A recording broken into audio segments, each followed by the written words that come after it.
be strong and resist him and really resist him. He has to leave. Hallelujah. So you can truly have peace and joy all the time, even when the devil's bringing insane attacks. You really can. Hallelujah.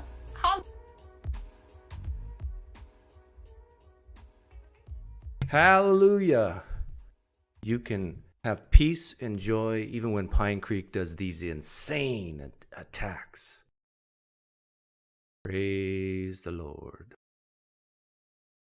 Welcome. I know it's been a long time since I've streamed. I mean, a long time in comparison to what I usually do, but that's because I've been busy like a one-lip girl in a kissing booth trying to get your checks in. Thank you, XCXC. Yes, you are here first. Thank you for being here first. 1,000 Pine points to you. Adam Yuri, you're second for 500. And Moon Shoes. That's an interesting name. 250 Pine points to you. And Hannah Elizabeth, can you go do something else? Because, yes, you are a disgrace. I don't know. The only thing that can help you now is get some food together from your pantry, get in your car, and go feed a homeless person. Because that's the only way you can make up for being here fourth. Hey, Holy Shift is here. Someone has said this is their first time here. Who was it? Welcome, whoever you are. I think I saw you here somewhere. Yeah, I've been busy, and so this is the way I relax. I'm going to talk about three things. I'm not going to play much of this. This was a disaster. Oh my goodness. Dr. Abdul Majid. Is the J silent? Is it like in Spanish where you say the J is an H? Mahad? No, it's Majid. Majid? This guy here, against apostate prophet. Who, full disclosure, we're in cahoots together, so, I'm biased. But this guy, basically, they debated on, is Islam true? Is Islam true? And he basically said, well, we're here, so therefore God, we've been created, so therefore God, and the Quran says that the Quran is true. Christians, that's pretty funny, right? Oh, no, I'm smiling. I'm laughing. What does Christian John think of that? Help but smile like a little bitch. Yeah, I get a little cringy when I hear Christians use such foul language. Makes me feel uncomfortable. But yeah, maybe I should smile a little less. But yeah, isn't it interesting? See, here's the problem. Muslims, you were born and raised probably in a culture that is amenable. Amenable means biased towards Islam. Odds are, there's probably 10% of you that's not the case. You were born and raised in a secular society and you found the truth of Islam and you're rational and reasonable and you're logical and all that stuff to make you feel good that you're not stupid. But most of you were born and raised in a culture that thinks that the Quran is special. I mean, there's no errors in it, right? Even though a lot of people find errors and then they interpret it away or come up with different translations, interpretations, or harmonizations to make it all fit. Sound familiar, Christians? But when you come to the text, already thinking that this is special because daddy and mommy said so or an imam said so, it's like, why can't other people in the world see this? Stop viewing. If you really care about truth, if you really care about being logical, if you really care about being reasonable and rational, get rid of all your love and all your fear for Allah. Don't care at all about whether the implications or consequences if you're wrong. Just be a robot, be dead inside, and then look at the text as an ancient text written 1,600 years ago and ask yourself the question, is this likely to be from a deity, a creator deity, or is this men just writing stuff? What's more likely? Because we have many examples of men just writing stuff that's not true, making grandiose claims, which just pretending to know things they don't know, right? So if it can happen in other religions and other texts, why can't it happen in yours? Let's listen a little bit of this. Let me tell you first, alhamdulillah, I will answer all his questions and I will reuse all his evidences from Arabic, but maybe I'll not be able to finish all his arguments here. But let's see now the understanding of Allah. The argument that Ridwan has brought is on the other side, but let me tell you, Islam is true based on Allah is true, Quran is true, and Muhammad Sallallahu Alaihi Wasallam is true.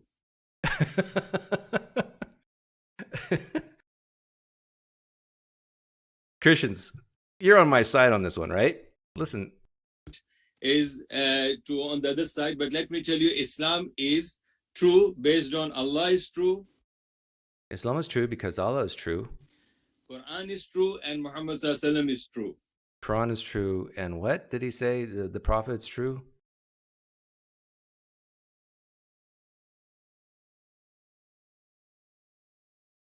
This is absolute nonsense, right? And that too is all based from the Quran and Hadith, because that is the only source we Muslims believe in. What does he sound like? He sounds like a Calvinist. Calvinists say almost exactly the same thing. I know Christianity is true because God is real and true, because the Bible is the revealed word of God and is true, and Jesus is the Son of God, God in flesh, and rose again, and that's true. That's how we know Christianity is true. Muslims, that's not a very powerful argument, right? But this is what your guy is saying here. At least use the liar, lunatic, or prophet. Well, no, what is it? Instead of liar, phony. Instead of lunatic, I don't know, frenetic. Phony, frenetic, or no, it has to start with P. I don't know, but you know what I'm getting at. Like, this is terrible. So when we talk about Islam, Islam starts with La ilaha illallah Muhammadur Rasulullah, which means it speaks about Allah and also it speaks about Muhammad Sallallahu Alaihi Wasallam.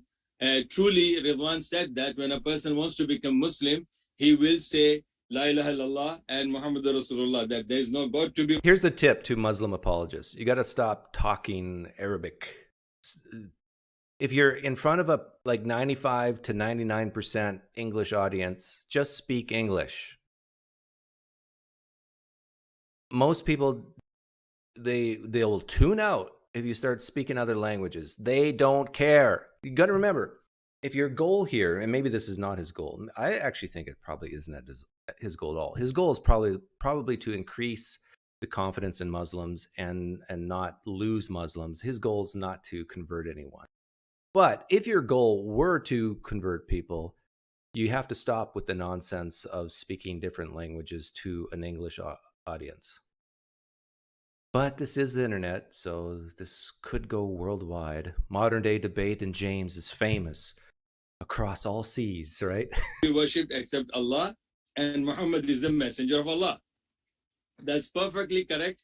A person cannot be a Muslim unless he believes in that. So let's see, when we say La ilaha illallah, that means there is no God to be worshipped except Allah subhanahu wa ta'ala, and we know that Allah subhanahu wa ta'ala is the only personality that to be worshipped, and that is based on chapter Surah At-Tur. Yeah, so he says, we know that because, and then he quotes Surah, verse in the Quran. So what? I don't know how I can stress this to Muslims more. Muslims, when Christians, I ask a question, how do they know something? And they quote a Bible verse. Muslims, you're on my side, right? You go, like, that's silly. Just because the Bible says so doesn't mean it's true, right? Just flip that back on yourself. Stop viewing the Quran as special. Stop it. It's not. It's not special. It's a knockoff off of Christianity and Judaism. Now, Christians are applauding. Now, I'm going to peeve off the Christians. Christians, your Christianity is a knockoff of Judaism and other ancient cultures. Your New Testament is not special. It's a collection of stories, some historical, some myth. Mytho-history. Where have I heard that before? Oh, yeah. Thank you, William Lane Craig. Which is verses 35 and 36, where Allah subhanahu wa ta'ala has made it very clear that Allah is existing and Allah is the only deity that to be worshipped. And the reason is... Yeah. Nobody cares what the Quran says. And I know that hurts Muslims' feelings. And I know some... Oh, no, I can't say that. I know some atheists, Doug, be careful. I mean, they're a minority. We have to feel sorry for them. You just can't. This is important to them. Don't hurt their feelings. No, I'm going to hurt your feelings because it's just words hitting your eardrums. This makes you cry. Go to the room for 2 hours and cry, and you'll feel better. Because I do the exact same thing to Christians, and then the Muslims applaud. Oh, that PineCreek. He knows exactly where to stick the knife in and turn it when it comes to Christianity. But when I do it with Muslims, they go, oh, no, you don't know what you're talking about, PineCreek. You're being very unreasonable, irrational, emotional, all these things. Okay. Enough of that. Oh, that was like 2 minutes, and it was painful. Now, this is Dr. Dennis MacDonald. I've had him on my channel before. I think he's been on Vision's channel a few times. And this is something that most Christians, I think, are not aware of or don't really think about that much. But I want to preface this by going back to this guy, Dr. Majid. If Christians, if you were to be asked, how in the world could the Quran exist? I mean, where did it come from? How did they write the things in the Quran that they did? Like, this is just not made up stuff, right, Doug? So Christians, how would you answer that question? How did the Quran come to exist? Who wrote it? Where did they get the words from? Because I think Christians, you believe that, well, it didn't come from God. Unless it's quoting, the New Testament. So where did it come from? Isn't it extremely reasonable, Christians, that the Quran was created by many authors over many years, looking at other ancient texts like the New Testament? There's so many surahs, verses in the Quran that mimic the New Testament and the Old Testament. So maybe these authors got their stuff from the Bible. A lot of it, not all of it. And maybe they got some stuff from the Greeks, mythology, and other places, the Romans, other ancient writings. Isn't that reasonable? Now, careful, I'm trapping you here. This is a trap. Because if you say, yes, Doug, I don't believe that the words found in the Quran came from God. It came from man using other texts and maybe things that happened in their culture. I can flip that right back on you when I ask the question, where did the New Testament come from? Maybe most of it didn't happen in the past, and it was a creation of men, many men over many years. Dennis R. MacDonald here is going to explain to you how that could happen. Now, careful, if you have a seatbelt in your chair, you might want to strap in. What I want to spend most of my time... By the way, for all you audio freaks out there, I got everything cranked up on my end for the audio. This is from Mike Lacona's channel. So if it's quiet, don't blame me. I could guess turn myself down, but then you're going to complain. So I'm full aware that there's audio issues all the time, but that's just the case of life. One is, however, mimesis criticism. And here's my own dactylic hexameter imitation of Homer. Gospel texts seldom retain memories of actual events. More often than not, they contain mimesis of seminal texts. Mimesis is simply the Greek word for imitation. And the book that was most imitated... What he's saying now, if you're a Christian, basically, if you're a Christian who loves the Bible, loves the New Testament, use it as special, just pretend he's talking about the Quran right now, and that would really help the medicine go down smoother. In classical antiquity, was the Homeric epic, the Iliad and the Odyssey. And people learned in school how to compose by taking themes in Homer and rewriting them in prose. That's what he just said is extremely important. He's saying that the authors, people who wrote books 2,000 years ago, when they went to school to learn how to read and write, they didn't have a vast array of literature to learn from, to read. You know how when you go to language arts class, when you're in high school and even in college, you got to read all these books and then why did the author say it this way? What did the author mean here? Back then, basically, Homer was the go-to piece of literature to learn how to read and write. So, oops, I'm sorry, I'm going the wrong direction here. Dennis MacDonald is basically a Christian atheist. Try to figure that one out. He believes in the cultural pacifistic type virtues of Christianity that he believes are some of the unique sayings of Jesus, but he does not believe a God exists, and I don't think he does, and I don't think he believes that probably the vast majority of the stories, the texts is historical. I'm going to tell you the story of Odysseus coming back after 20 years and introducing himself to his father. I will test my father whether he will recognize me with his eyes or not recognize me, because I was gone for so long. He found his father alone in his well-tended orchard. "Old man, whose slave are you?" His father responded to him, shedding tears, "Stranger, you have indeed arrived at the land about which you asked, but insolent and wicked men now have it. If you had found him alive in the land of Ithaca, he then would have reciprocated well with gifts and sent you off with a good guest gift." Odysseus then says, "Father, I here am that man whom you seek." He says, "If you are indeed my son Odysseus who has come home, tell me some recognizable sign that I may be persuaded." In response, crafty Happy belated birthday, Christy. Odysseus told him, "First consider with your eyes this scar that a boar gouged with a white tusk, and the knees and dear heart of Laertes melted when he recognized the sure signs that Odysseus showed him." Then Odysseus says, "Let's go to your home that sits beside the orchard. Earlier I sent Telemachus, the cattleman and the swineherd there, so that they might quickly prepare a dinner."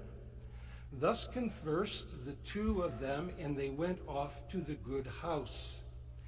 Now, to save time, I'm going to read the parallels only in the right-hand column in Luke, because we've already done a survey of the story in the Odyssey, but you're going to see the similarities. Oh, they're both in chapter 24. Isn't that scary? So I'd like your eyes to follow the left-hand column. I'm a numerologist, I guess. I know the Odyssey is true and happened in history because of the symbols of the coincidences in the mathematics. And your ears to follow the right. Jesus died but returned to Jerusalem alive. Jesus met two disciples on the road outside the city, but their eyes were kept from recognizing him. Yeah. So Odyssey, Odysseus thought dead, returned to Ithaca alive. Jesus thought dead, but returned to Jerusalem alive. Jesus met two disciples on the road outside the city, but their eyes were kept from recognizing him. Odysseus went to his father's farmhouse outside the city to see if he would recognize him with his eyes. Jesus met two disciples on the road outside the city, but their eyes were kept from recognizing him. Same words in Greek. The disciples were sad as they walked. The sojourner, Jesus in disguise, asked questions. The stranger, Odysseus in disguise, asked questions. Cleopas mourned the death of his Lord and the violence of the Jewish authorities. The risen Jesus spoke to the men about himself in the third person, but they still did not recognize him. Odysseus spoke to his father in the third person, but his father still did not recognize him. The risen Jesus spoke to the men about himself in the third person, but Now, don't worry, I'm going to give Lycona's rebuttal to this. Jesus revealed his identity by breaking bread with them. Their eyes were opened, and they recognized him. Again, the same words.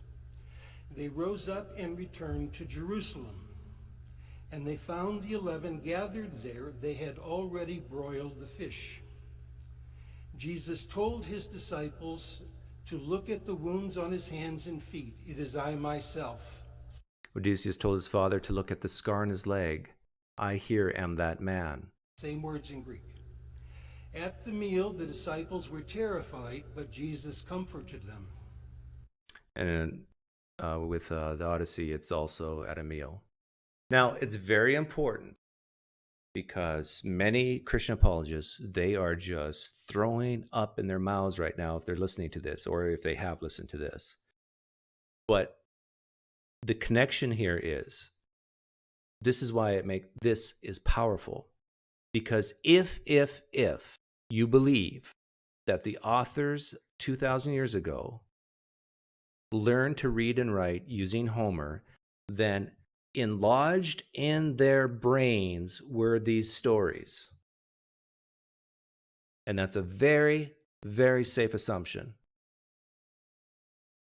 Now, if these stories of Homer and the Odyssey and Odysseus and you know how Jesus was this sort of secretive savior? Don't tell anyone I'm the King of Kings, Lord of Lords. I healed you, but don't tell anyone what I did. It's like, how ironic, right?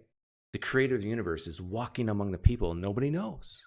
Nobody recognizes him as the King, Lord, and Lord until, later on in the story. And even then, it was just some of them. But this is what happened to Odysseus. So the key connection here is that these stories were in the brains of the people who wrote the Gospels. Now, here are the criteria of mimesis criticism that allows one to identify parallels between two texts. The first is accessibility, the likelihood that an author of a later text had access to the proposed model. Analogy determines if other authors imitated the same model. The more models one can posit between two texts, the stronger the case that they issue from a literary connection. Order examines the relative sequencing of similarities in two works. A distinctive trait is anything unusual in both the targeted model and the proposed borrower. Interpretability asks what might be gained by viewing one text as a debtor to another. And parallels satisfy ancient recognition if one can show that ancient readers noted the similarities. Yeah, and that's the most important criterion, the last one there, that you have that connection of authors knowing this stuff of Homer and then writing the Gospels. The Gospel of John. The stories of the Magdalene and Doubting Thomas are imitations of Luke, which had been imitations of the Odyssey. Yeah, see, this is an interesting point because I think there are very few Christians. Well, yeah, I think this is true. Very few Christians would say, oh, John was, the author of the Gospel of John was completely ignorant about the Gospel of Mark or Luke or Matthew. But I think most, if not many, New Testament scholars will say, no, John, the author of the Gospel of John was aware of these other Gospels. So couldn't you say there was some imitation going on from the latest Gospel, from the first Gospel? That some things were used from the first Gospel to write the last Gospel? Now, I think for most Christians say, yeah, that's reasonable. If that's reasonable, that there's some imitation going on among the Gospels, why couldn't there be imitation going on from the Gospels to other texts? Wow. Oh, no, you got to stop there, Doug. No. This is where we draw the line, because the New Testament, the Bible, is special. You can't say that, because if we were to entertain that idea, as certain versions of Christianity do, if we entertain the idea that the New Testament isn't the perfect inspired word of God, then our whole worldview crumbles. Especially for the sola scriptura types, the people who worship the Bible more than Jesus. Because really the Bible is Jesus, because Jesus is the Word became flesh, and the words on the pages of the Gospels is the words of God himself, right? So in Luke, Jesus died but returned to life. Hey, thank you for the donation, Myth Vision. I must ask, are you convinced of Dennis' hypothesis that the Gospel authors are using the Greek epics when composing, whether mimetically or just cultural influence? Commentaries need these changes. Yeah, it is, I think, powerful. I do think that there's good rebuttals to it. But I think if the premise, this is the major premise of it all, if the premise is that the authors of the New Testament learned to read and write using Homer, if the premise is that they retained that knowledge, then these stories are lodged in their brain. So whatever happened historically about Jesus, when it comes to writing these stories down in a literary way, you can't help but separate your background knowledge of how you were taught to write. Now, some Christians believe that the way the Gospels were written is they took a pen and they licked the end of the pen, and then they say, "Okay, God, I'm ready." What's that? Got it. And then they wrote it down. What? Okay, next verse. Now, very few Christians believe that, but that's not how the Gospels were written.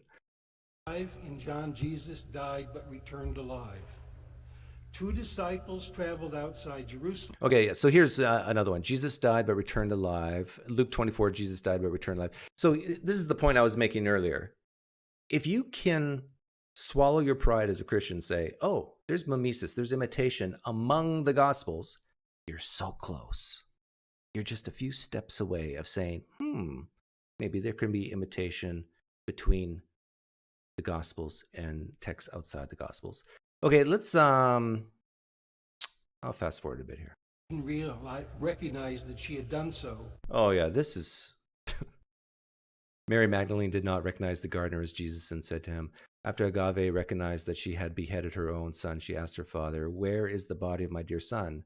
Tell me where you have placed him. I will fetch him." She then recognized her Lord. Her father then pronounced the collective limbs.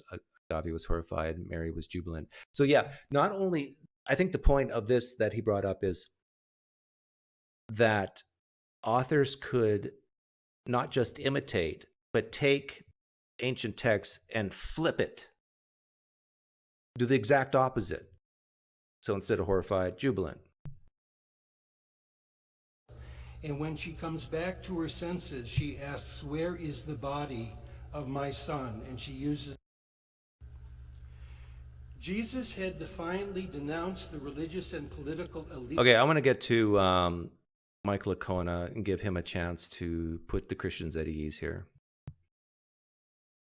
Because for a lot of Christians, if what Dennis MacDonald is saying is true, that the New Testament could have been created using the Old Testament and other ancient texts and not reflect history, it's basically game over for Christianity at this point, because you cannot say, just like this guy here, who says, well, we know Islam is true because just read the Quran. Well, we know Christianity is true because read the Gospels, read Paul's letters. If you can't rely on that anymore, then even all the traditions that the Roman Catholics brag about are now in question as well. To the author, I have to. Well, thank you, Dennis. In my opening statement, I contended that shortly after Jesus' death, a number of his followers had experiences they were convinced were appearances of the risen Jesus to them. They had also claimed that these experiences occurred in. Okay, I want to get to the mimesis part here. Was an appearance of the risen Jesus. Not only by far the best explanation of these things, it is the only explanation that can account for them adequately. Yeah, this is sort of like yellow brick road apologetics. You're assuming that the text is reliable to begin with. You're even assuming the gist is right. If this is not historical stuff we're talking about, then what Michael Licona is doing is he's explaining some plot in Star Wars and saying, well, the only explanation for how Anakin became Darth Vader is X, is this, because just look at all the evidence leading up to it. It's the only explanation and the best explanation of how Anakin became Darth Vader. The end. Right? If the New Testament is mostly non-historical, then really everything Mike Licona is saying about the inference to the best explanation is basically boiled down to explaining how Darth Vader became Darth Vader.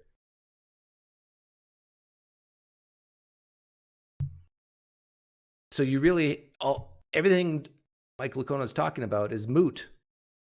Not everything.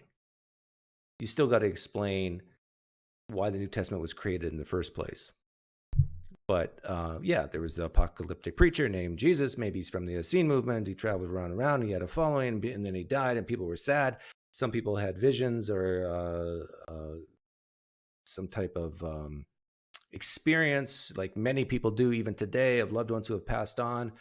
And then decades later, through word of mouth, and then when it's finally written down, these stories were changed, historicized to make this their loving leader figure come back to life when it never really did. In other words, no, Jesus did not walk and talk with people for 40 days. No, Jesus did not eat fish with other people after he rose from the dead.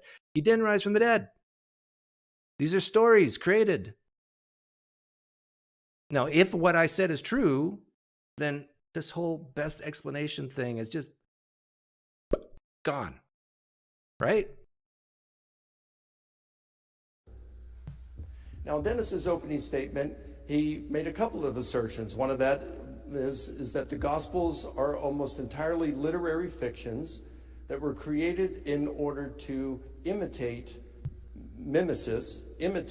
and compete with Greco-Roman fictions, especially the Homeric epics. He also called into question the meaning of resurrection, that it didn't mean he was raised bodily, it was raised spiritually.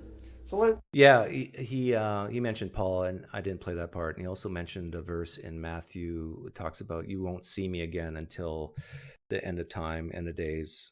Oh, I forget the verse, which is a big plot hole in the story. The author screwed up there. Let's talk about a couple of these things. First of all, what was Paul's view of resurrection, since whatever his view of it was can be traced back to the apostles as well? What about, was he raised spiritually? Yeah, I'm not too interested in this part. Basically, there's debate today. Like, Christians will even admit that Jesus wasn't revivified, he was resurrected. They they distinguish the two. In other words, Jesus's body, this is confusing to me. Jesus's resurrected body was different than his physical body that he had when he walked and talked before his death. And some say this is maybe why Mary didn't recognize Jesus in the Gospel of John. But yet, in the Gospel of John, it says that Jesus showed his scars to the doubting Thomas disciple, which doesn't really make sense. If he has a new resurrected body, it still has scars? Really? So if you're a Christian listening and you lost your leg in a tractor accident on the farm, when you go to heaven, your resurrected body might be missing a leg? Really? If Jesus' resurrected body had scars? I mean, I know I'm pushing this to the limit here, but exactly what is a resurrected body? Does it have protons, neutrons, electrons? Does light bounce off it? Can it really walk through walls, this resurrected body? Like, if we have mansions, those of you who go to heaven, Jesus said there's a mansion prepared for you on streets of gold. True story. Oh, man. Oh, I'm smiling. But smile like a little bitch. Yeah, I apologize, John. I apologize. If you have a mansion in heaven, and if heaven's a place on earth, a new earth, can you just walk? Are there doors in your mansions, or you just walk through the walls? Because that's what Jesus did in the Gospel of John. How a body is sown a natural body and it's raised a spiritual body. The two Greek terms that are used there for natural is psychikos, from which we get the term psyche, soul, for psychology. The other word is pneumatikos, from which we get the word spirit. So it's natural or soulish versus spiritual. Now, what do those terms mean? Well, I did a study when I was doing my doctoral research, and I found, I think it was 846 groups, same letter. Paul says, the natural man, psychikos, in a sense. Paul believes in physical resurrection because Romans 8:11, he said, the spirit that raised Jesus from the dead will also. Yeah, I don't want to. The point of this video is the mimesis. But Dennis MacDonald strongly disagrees with this, and he thinks the text of Paul and the first Gospel of Mark is talking about spiritual resurrection.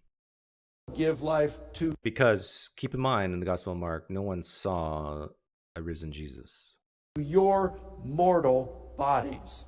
And the 500 people in 1 Corinthians, it doesn't say what they saw, right? That Jesus appeared to them. But did he appear to them spiritually, physically?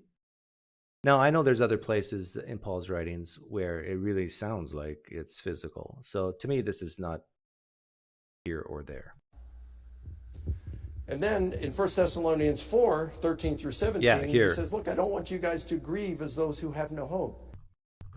Was seen as an immaterial being. Well, what about chapter 15 when Paul says flesh and blood? Hey, he's a cold-blooded murderer. That is a figure of speech. It's an idiom. It's not saying that his blood, if you took the, is not the same thing. So there's no contradiction there. Get to the mimesis. Now, he talks about Q. He says, no, I well, don't. it could have been notes taken by one of the disciples while Jesus. Yeah, Dr. MacDonald believes there's a Q document that's lost, was a Q document that was lost that is basically like a gospel, but predates the four gospels that you find in the New Testament. Jesus was alive, and therefore there was no death or resurrection. Neither have scholars think. The ending of Mark may very well have been lost. When he says, they went away and said nothing to no one. Well, what did that mean? Well, Mark uses the same exact phrase.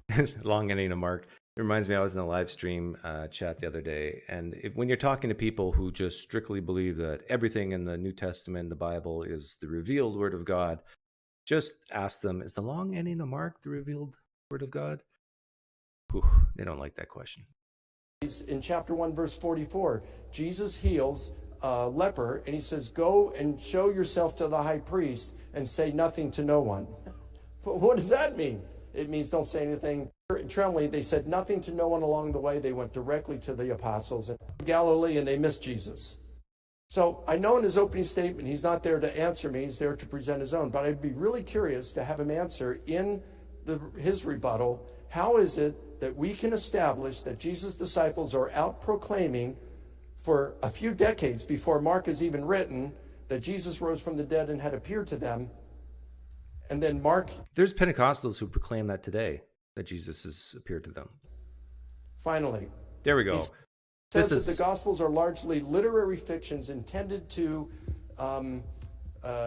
imitate and compete with the Homeric epics. He's not been able to convince many scholars in this, and there's some very good reasons. Yeah, very good reasons. Like 65 to 70% of New Testament scholars are Christians to begin with. One is that you can find similar details in just about anything. Now, many of us are... That's true. I don't disagree with that. You can find parallels in almost anything, especially if you're seeking. Seek and ye shall find. We're aware of a plane that took off from Massachusetts early one morning, and just shortly after 9 a.m., it flew into one of the tallest skyscrapers in the world in New York City, killing everyone on board. Now, I'm referring to the B-25 that flew into the Empire State Building on July 28th, 1945. Did you guys know that? That 1945, a big cargo plane, what was it, cargo? Flew into the Empire State Building around the 70th floor. Did you guys know that? So what that means is that the jihadis, the Muslims who flew into the Twin Towers, they knew of that story. I mean, they knew of that history. And they imitated it, right?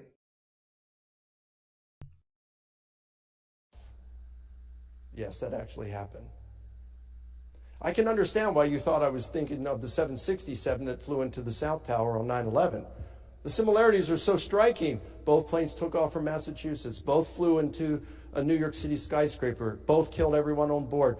Both planes flew into the same floors, by the way, the 78th to 80th floors. And both planes flew into the buildings during the same hour of the day, between 9 and 10 a.m. There's no relationship between them. Now, I suppose... No relationship between them. See? So therefore, no mimesis, right? Where the relationship comes is when, if the 9/11 hijackers were born and raised and taught about the story of the plane that hit the Empire State Building, and then they said, oh, let's do the same thing, then you can say there was imitation there. That's the connection. And this is what Dennis MacDonald is saying about the texts of the New Testament, that there is that connection there because the authors were trained in Homer.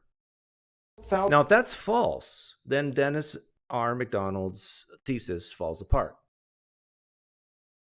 So if you're a Christian and you want to destroy this thesis that this was creative texts, then basically you have to destroy that point, in my opinion. You have to say, no, you cannot say that these authors knew of Homer, but that's a big stretch. 10 years from now, if the Lord hasn't returned, you can have a revisionist historian say 9/11 never happened. Videos and photographs can be fabricated, and look at all the clues that were around. Yeah, videos and photos can be fabricated, but we also have the technology to figure out which videos and which pictures have been fabricated. Isn't technology a wonderful thing? You can do deep fakes and you can manipulate videos, but you can also use that same type of technology to say, gotcha. This has been tampered with. 11. Who do you call when you have an emergency? 911. What was the emergency? U.S. had economic recession at the time, symbolized by the collapse of the 2 World Trade Center towers. The plane that crashed into the Pentagon symbolized the declining influence of the U.S. government around the world. The plane that crashed into the Pennsylvania farm field symbolized that all of this impacted Welcome, Dusty Rhodes. the average American. It reminds me of a song. You see, you can suggest similarities and imitation, but it's nonsense. You've got to show a... Okay, he's just said it's nonsense, but then listen to what he says. But it's nonsense. You've got to show a causal connection between the two. If you can show a causal connection between the two, is it still nonsense? And Dennis has not been able to do that in any of his work. You've got... Yeah, see, Christians like Mike Licona have no problem saying there's a causal connection between the New Testament and Old Testament. No problem at all, right? That's not nonsense. Mike Licona has no problem saying there's a causal connection between the Gospel of Mark and the Gospel of Matthew and the Gospel of Luke and even the Gospel of John. Not nonsense there, right? But don't you dare go outside the Bible. Then it's nonsense. Christians, that's very reasonable what I just said, right? You see the hypocrisy here, right? Nonsense when you imitate outside the Bible, but not nonsense when you imitate within the Bible. Because the Bible from Genesis to Revelation is the inspired word of God, blah, blah, blah, blah, blah. To show that they were connected. Now, he recognized that this was a problem, and he tried to come up with the 7th criterion that ancient... By the way, I'm willing to talk to anyone who wants to come in after this, but my guess is by the time we get there, people will want to talk to me about critical race theory, because that's what I'm going to talk about last. Readers recognize similarities between the Gospels and stories in the Homeric epics. But what he doesn't point out is that ancient people recognize similarities between actual historical events and those in the Homeric epics. Yeah, I wonder how many people in the 1st, 2nd century recognized the difference between literature, fictional literature, and history, read the Gospels and said, no, this is not history. I could give you several examples. None of it establishes imitation. And even if imitation is involved, and I think there are some possibilities in the Gospels where imitation may be involved, but he says, he admits, at least in the possibility, that some parts of the Gospels do imitate texts external to the Bible. I think it's no more than Homeric flavoring. Homeric flavoring. When does flavoring become meat? You've got Josephus, he says this in his writings, Dennis does. Even Josephus, he says, and some Jewish scholars like Louis Feldman will say how the fall of Jerusalem, Josephus describes with Homeric flavoring, pointing out things in such a way to draw attention to the reader, saying, wow, the destruction of Jerusalem is similar in some ways to the destruction of Troy during the Trojan War back in the Homeric epics. Thank you. Give me one more. But no one turns around and says, well, I guess the destruction of Jerusalem is entirely fiction. Well, you got to keep in mind, Dennis R. MacDonald doesn't say that the New Testament is entirely fiction either.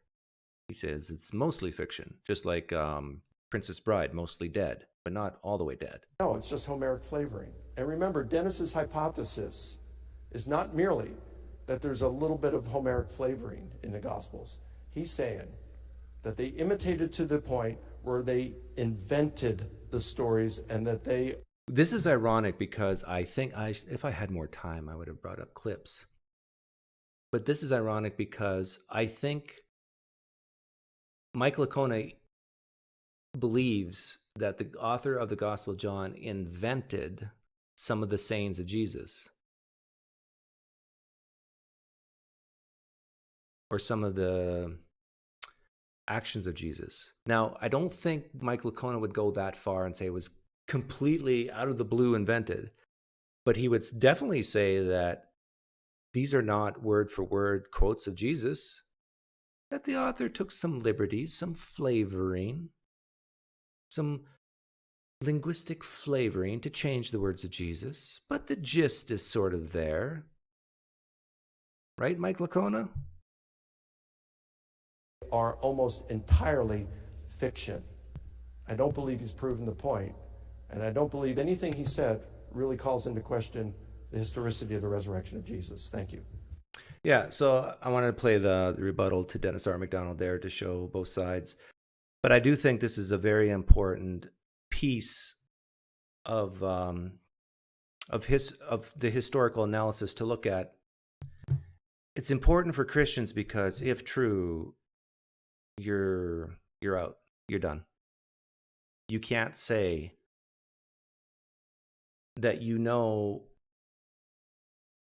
almost anything with a high degree of confidence of what actually happened in the past 2,000 years ago. If it's true that the gospel authors imitated from Homer and other ancient texts. Basically, you're down to Paul. And when Michael Licona debates other people, you notice he kind of keeps the Gospels out of it. You guys notice that? He does that on purpose. Because I don't think even Michael Licona has a great deal of confidence in the Gospels. Oof. Nah, he wouldn't admit that. Okay, so enough of that. The third topic. The first topic was this debate. Ugh, terrible debate. Second topic was on Dennis R. MacDonald. The third one is my friend Breed, Nice Wonder, had James Lindsay on, and they were reviewing a tape on critical race theory.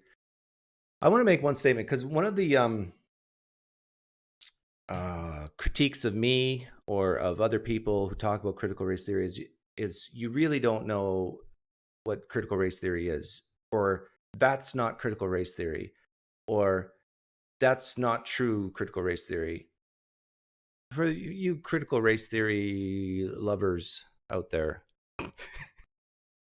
does that sound familiar with when we place it on religion? That's not true Christianity. You're strawmanning Christianity. I mean, I don't believe that. That if you read the scholarly work on Christianity, no, that's not what true Christians believe. You get the connection? So when it comes to critical race theory, let me be loud and clear.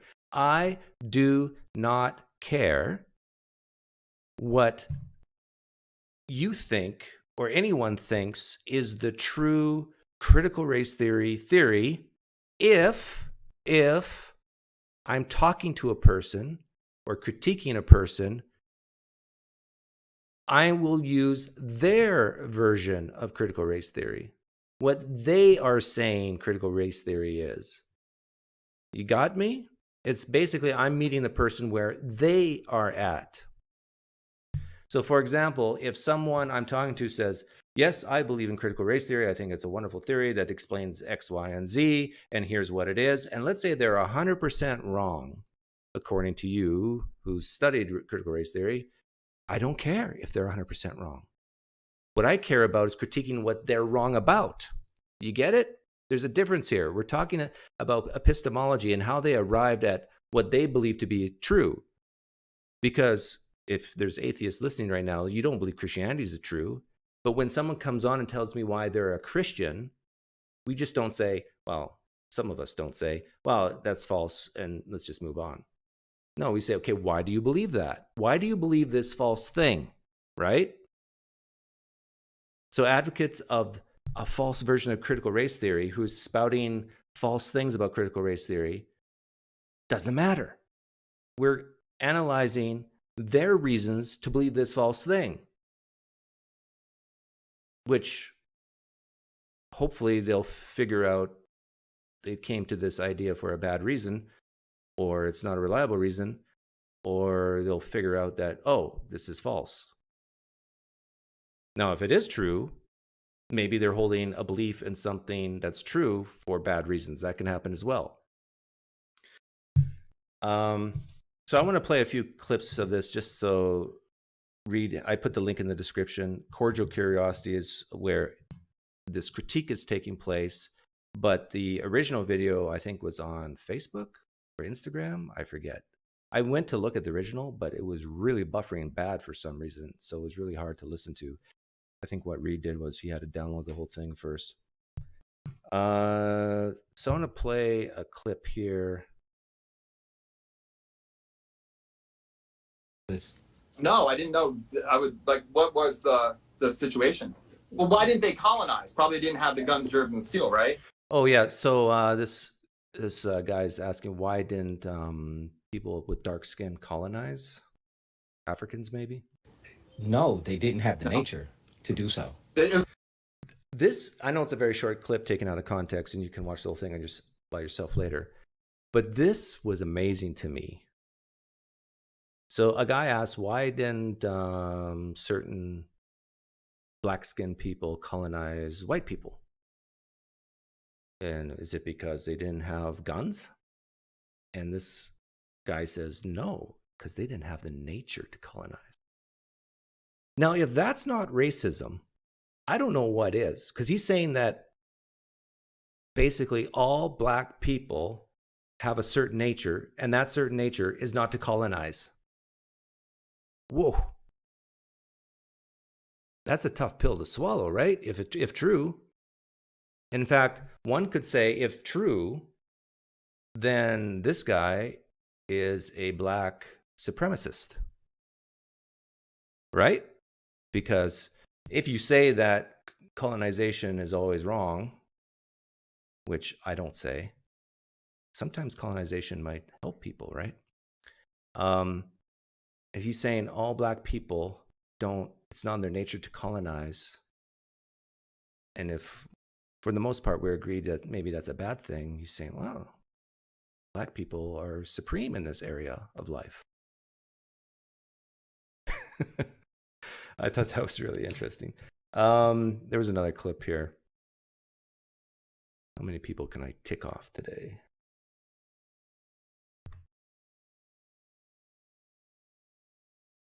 Right? You asked me about individualism. You started going through. Yeah, okay. So you guys all know that I lean individualistic versus community. I spit in the face of community. And no, that's not quite true. I'm just saying that we should always lean towards individualism over communal, because, which is kind of ironic since I was raised Mennonite, because we should focus firstly on things that we can control.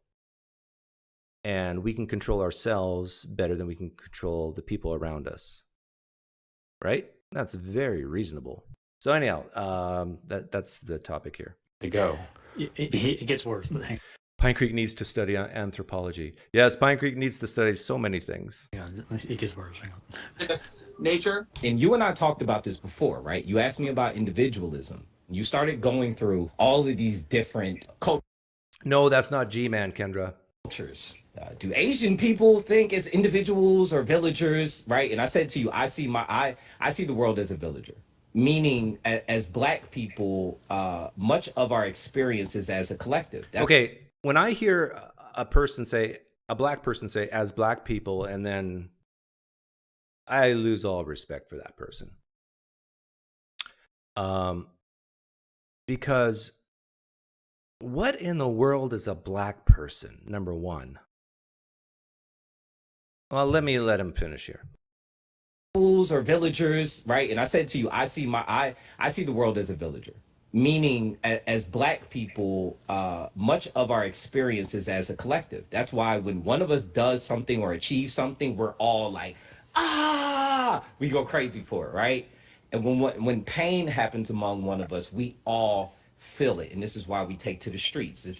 To me, I can look at this guy, and in my brain, I won't say this out loud, but in my brain, I'm thinking, this guy's an idiot. I mean, not all Black people are the same. It's just, that's such an extremely reasonable thing to say. I think if you're an African American listening right now, you are saying to yourself, well, this guy is talking not about Black people across the board. He's talking about a certain culture, whatever that means, within people with dark skin, namely African Americanism in the United States of America today. That's what he's talking about.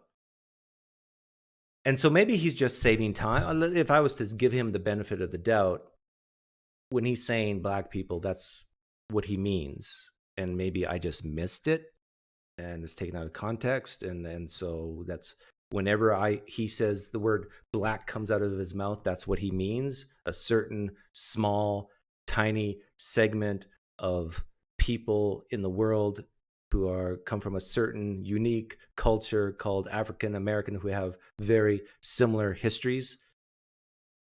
Now, if he means what he actually said, Black people, I just can't believe he means that, what he's saying, what I'm hearing. Because people with dark skin from Nigeria who are immigrants to the United States, people from the Caribbean with dark skin who immigrate to the United States, people who are African American who live in the United States, those cultures, all three cultures, are extremely different. There's probably Black people who see another Black person achieve something and don't cheer at all because they don't care. And then there's probably other Black people who see Black people commit crimes and say, oh man, you stupid, you made me look bad, but you're not me. And people are going to, because of people like this guy, they're going to link me to people like you. Say all Black people are this. Monolithic ideas and cultures.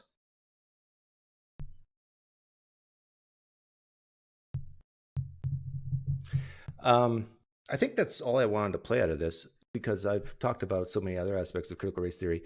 I think the the basis for a lot of people who espouse critical race theory is a new religion that I've called feel sorry for-ism. If you're a very compassionate person by nature, and I am not, so I got to work on this part of my life. I need to learn to be more compassionate, but compassion is passion with a cum in front of it, compassion, which is an emotion. And I truly believe compassion blinds people more than anything else, even like love. This is the reason why Christians can't see the New Testament objectively, because they love Jesus. In order to see the evidence objectively, you got to stop loving. In order to see certain theories, like critical race theory, you got to stop, as objectively, you got to stop being compassionate and just look at the evidence, right? So if you're a highly compassionate person, you're going to tend to feel sorry for people more so than other people. And so you won't say things like I might say, where, okay, here's one specific individual who happens to have dark skin. They're an idiot. They screwed up. If they wouldn't have done X, why wouldn't it have happened to them? Just because you're poor, for example, doesn't make you flawless or beyond reproach or a person who always tells the truth or makes wise decisions. No, you can be an idiot and a black person. You can be an idiot and a white person. And once you start going down the road, oh, that person couldn't help it because of the way they were raised. Well, there are people who were raised very poorly and could help it. So can we not as a society say, I blame you or I praise you? This is the pulls and pushes of society to help create change.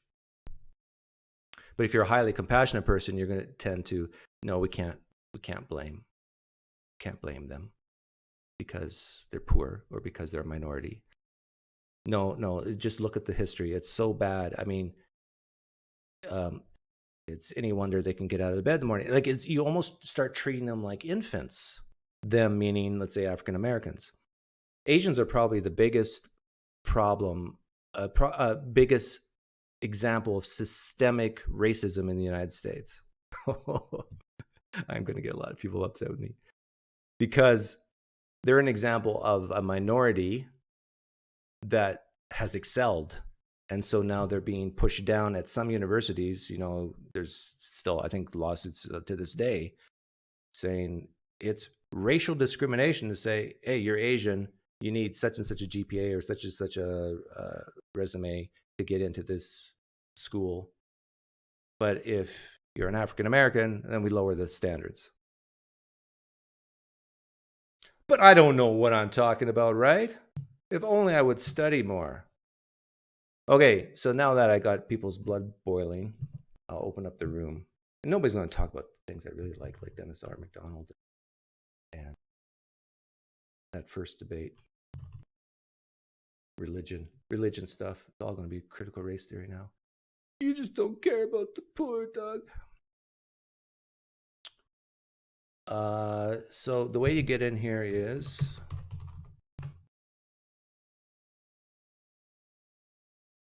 I'll share the link soon. I haven't even really focused on the chat yet.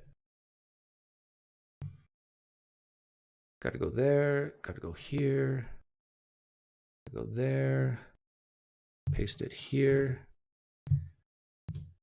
Oops. Oh, I made a mistake. Let me do it again. Put a plus in there. Pin. Room's open. I have it set for one-on-one right now. Yeah, I think if you tend to lean socialist versus capitalist, then you'll tend to lean towards critical race theory because you'll tend to blame capitalism, competition, that type of unfairness. And if you lean towards critical race theory, you'll basically constantly bring up the past. And you'll tend to focus on the past more than the future or present. People who tend to be against critical race theory will tend to focus more on the present and the future. And then when they do look at the past, they'll look at how far we've come. Whereas people who like critical race theory will focus on how bad things are, to feel sorry for people.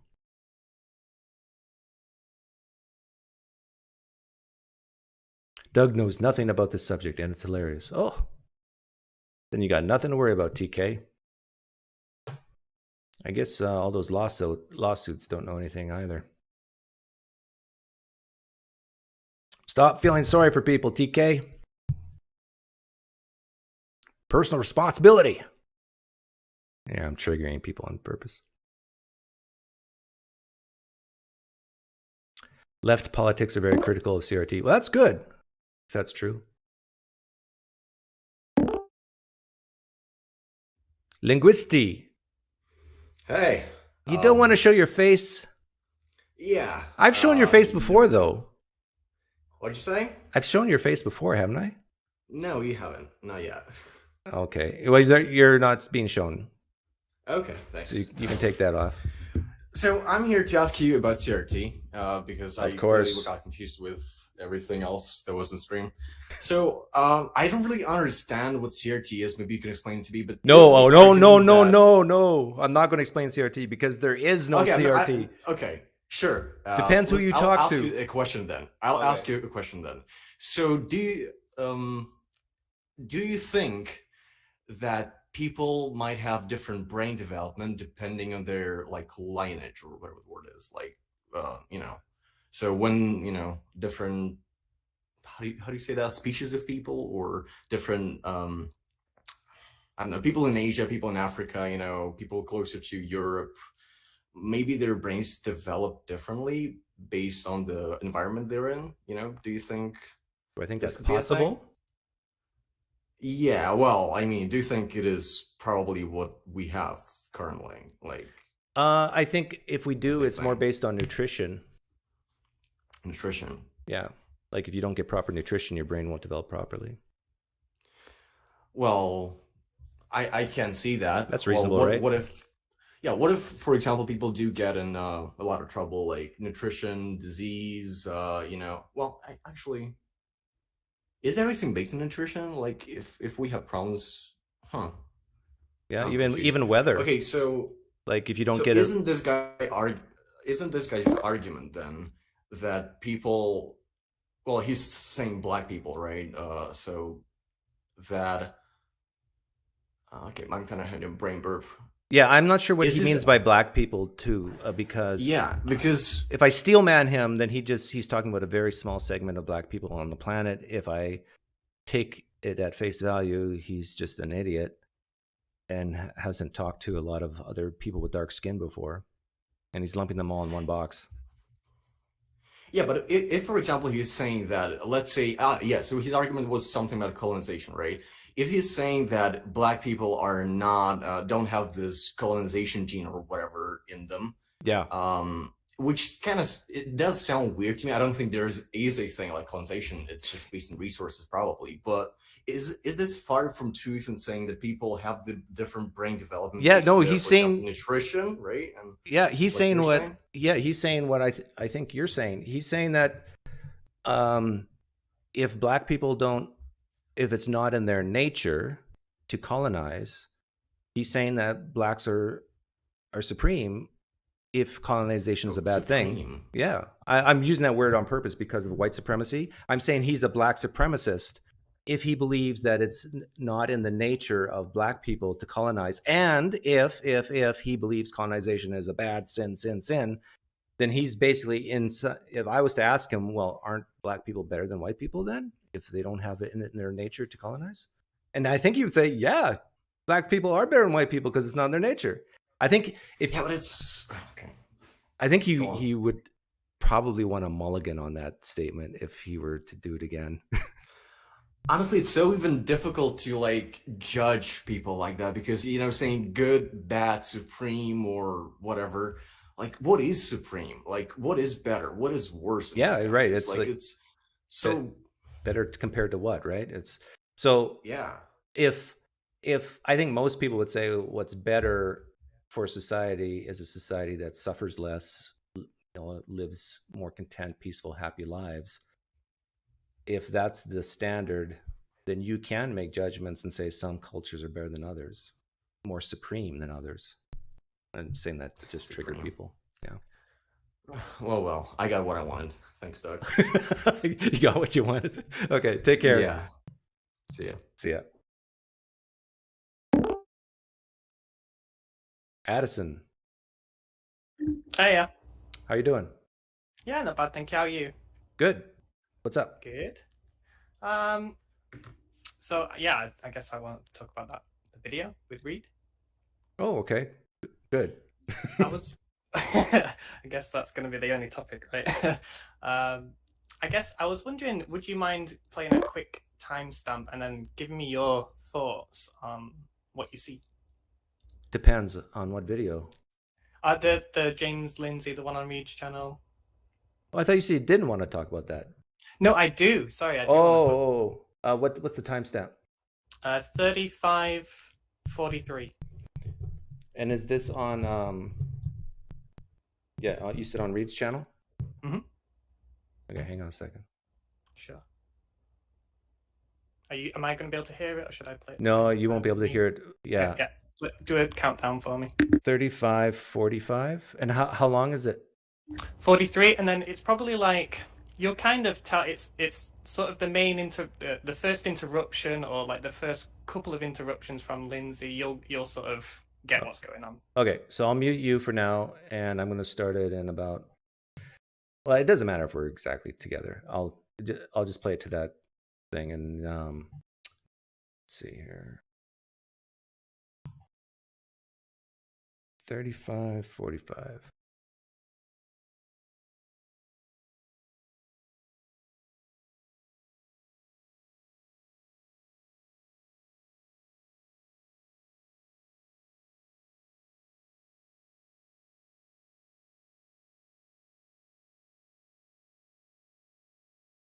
Whoa. Okay. Are you back? Mm-hmm. Yeah. Civil. See, this is why I said what I said at the very beginning, because there are people who have studied critical race theory and said, that's not about critical race theory. Critical race theory does not say that. Mm-hmm. I don't care. I'm focused on this one woman who said this one thing. And in my opinion, it's crazy talk.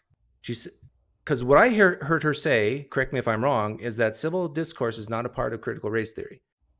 No, so they earlier were talking about the master's house and sort of they're wanting to sort of break their oppression with moving away from things that are contained within the master's house, right? Oh, hang on a second. They could not hear the video for some reason. I know why. I'm going to play it one more time. It's only 10 seconds. Yeah, no worries. And yeah, I think I understand what you were saying too. So I'm going to play it again for the people who missed it. 35:45, right? Yeah. 35:43. What I've understood from what you said previously is that the master's tool that you were referring to was civil discourse. And that's not a thing, because it's actually in one of the tenets of critical race theory. Yeah, like that's the opposite of critical race theory. Okay, so what did you take from that? So what I took from it is that she's saying that the idea that rational discourse, so I didn't watch it a second time, don't know the exact wording, but paraphrasing, like conversation and reason or whatever it was, nice, polite discussion or whatever, those things aren't part of the master's house or the tools that they're wanting to step away from. So they would be happy to use those things. It's often said that these people are trying to abandon reason or something like that, or find reason useless or whatever. And then Lindsay interrupts to basically speak over them and tell the audience, no, don't listen to the words the woman is saying. Okay, yeah, but oh man, I hate. It's like I got to play more of it. But when I listened to this for the first time, I heard not Lindsay, but the other people say stuff like, if it's framed according to the master's language in the master's house, then what civil discourse will end up doing is justifying what the master wants. because it's all under the lens, the framework of the master. So then the target would be the framing, not the Right. civil discourse. Right. And so I agree. And you so could use civil discourse with other framing and it could be effective. But that's the thing with this particular woman who's defending this particular version of CRT. She would say that I think that the framing has to be, number one, all white people are racist. Number two, all white people, there's a history of oppression, blah, blah, blah. Number three, so basically when you frame it in a certain way, it's a zero win for civil discourse for someone who's not black or a person of color. So I guess two thoughts. First thought really quickly is I think this is a way better conversation than what actually happened or the rebuttal, like what they rebutted on that clip, because we're actually wondering about what this woman is trying to say rather than claiming it. We're pondering, we're talking about like things that, you know, they've literally said moments ago or whatever. And also, like, I think I would probably disagree with the woman, with this lady about her framing. I would probably disagree with that. But I just want to point out, like, that's not the bit that's being rebutted by Lindsay. It's that they discarding rational discourse or reason or a polite conversation. But we're both agreed. We're both agreed that if a person says, "No, I can't have a civil discourse with you because of the color of your skin," we're both agreed that's terrible, right? Yeah, I think. Why did you hesitate? Yeah. If I was I'm a very hesitant person when it comes to like total like commitments, like, you know, in all cases, in all circumstances, yes or no. Like if we're having an exchange of ideas, like you're hidden to me. I cannot see you, and the audience can't see you. I couldn't care less what color your skin is. Oh yeah. Right? We're having a civil discourse, a conversation about a topic. It can be any topic. The amount of pigment in your skin does not matter on this topic, because you can be a very smart person and black and a very stupid person and black. You can be a very smart person who's white and a very stupid person who's white. You can be ignorant and educated, no matter what your skin color is on a particular topic.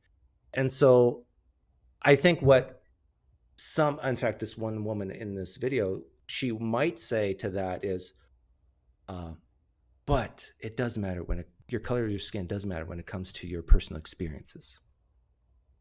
And this reminds me so much of Christianity. You know, inner testimony of the Holy Spirit, I had this experience, and therefore my attribution of that experience has to be true or has to be based on something true. And I say, no. You think maybe you experienced racism, but maybe this happened to you because you were just plain stupid. Maybe it wasn't racism. Maybe you're stupid. I don't know which bit I want to talk to. I guess which bit do you want me to talk to the best? But yeah. Anyhow, I think we're more or less agreed on the broader point. Yeah. Well, I guess the main point I want to hammer home is listen to what the words that people are saying, and at least like not like always go for the charitable option, but at least like consider like a broad range of options. If it's like, you know, there are multiple readings that can be done in a sentence, like into a sentence. What did you think of the comment, that first clip I played? And it was very short and taken out of context, but where he basically, I caught all of that clip. Basically, the black gentleman said, it's not in the nature of my people or of black people to colonize. Did you hear that part? No, so I don't know. Like when you hear that, what he said, I don't know, because there's like assuming I'm quoting him accurately. He said it's not in the nature of black people to colonize, because the question was asked to him, why didn't black people colonize white people or something like that? Is it because they didn't have guns? And he said, no, it's because it's not in their nature, which to me is like reeking of genetic coding of how people with dark skin operate. To me, as like I guess as a SE practitioner, I just want to hammer home like what do they mean by a couple of those words, right? Yeah. That's what I really want to do, understand what they're trying to say with words. Oh, you're an SEer? Mm-hmm. Oh, what's your channel name? Have I talked to you before? Well, we play poker and What? You look different. Do I? Oh, I'll take the hat off, I guess. Oh, yeah. Oh, that, yeah. Addison. There you go. I honestly didn't recognize you with the toque on. I call it, Canadians call it toques. Yeah, we play poker together. Anybody who wants to play poker against me and Addison, come on down on Wednesday nights. Yeah. But anyhow, I got someone else who wants to come in. Sorry, I didn't recognize you. No problem. Thank you very much for the chat. I appreciate it. Yep. Thanks for coming on. Bye.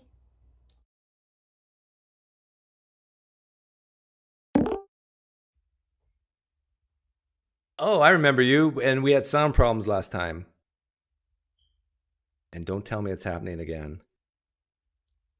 Hey, what's up, man? I didn't know you actually paid attention to my call. I was still listening to the other one. Okay, make sure it's just you and me here. You're not listening to the wrong tab. No, this happened last time, and I had to come back to try to redeem myself. So I tried to make sure I got it all set up so I can mute your. What's with the 3 mics?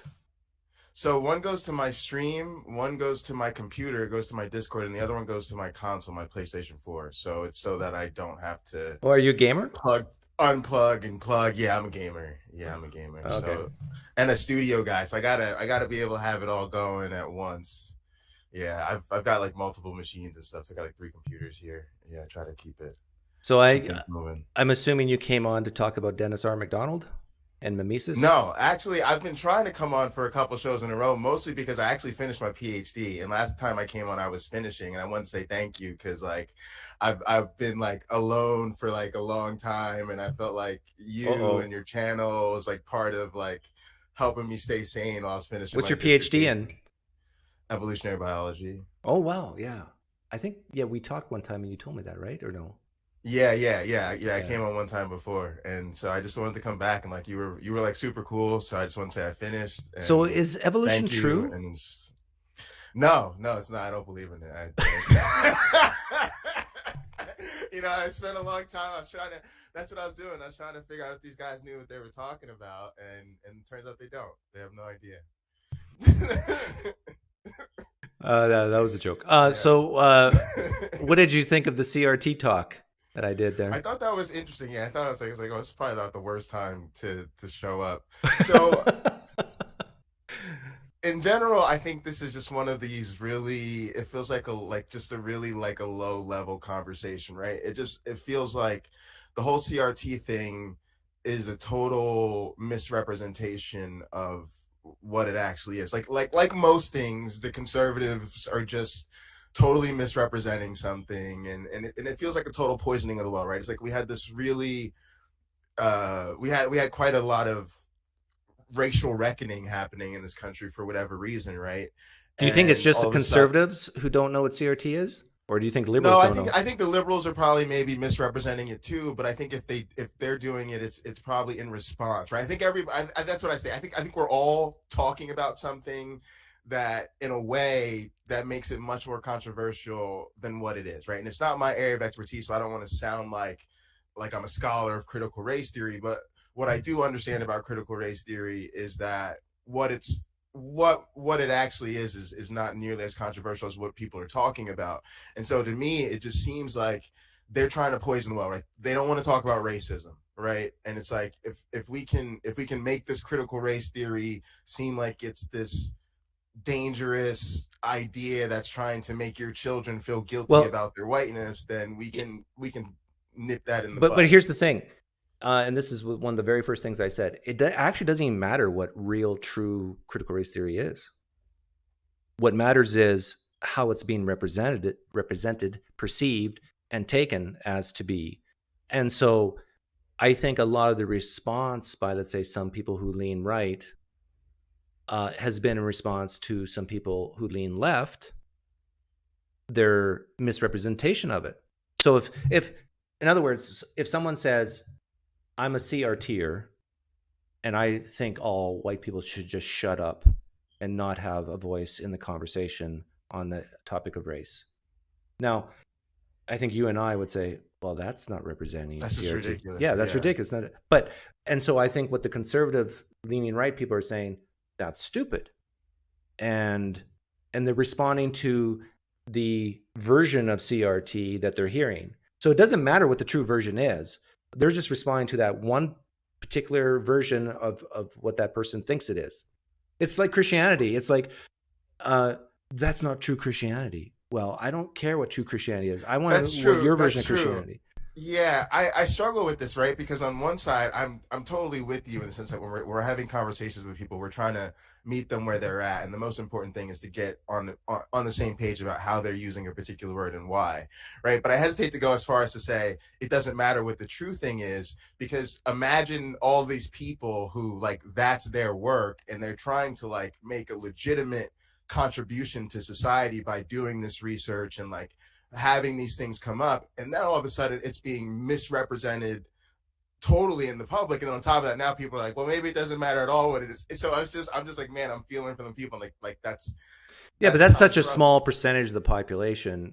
That's true. I'd agree with that. And it's not like these people are probably not crying in the rooms and easily offended. So, but yeah, I hear what you're saying. It's like would you be offended and say, I don't care anything about evolutionary biology? Right. You're not going to be offended, are you? Well, no, but I would definitely, if somebody said something to me like, well, I can use, matter of fact, we say this all the time, right? We say that there's this sort of common parlance of the way people use evolution, like, oh, our relationship evolved, or, you know, this YouTube channel has evolved, right? And we would say that's not biological evolution, and we have a very strict definition of biological evolution, and we're very serious about not conflating that when it's appropriate, right? But we all probably then go back to, of course, it's going to come up in everyday conversation. You just need to meet someone where they're at.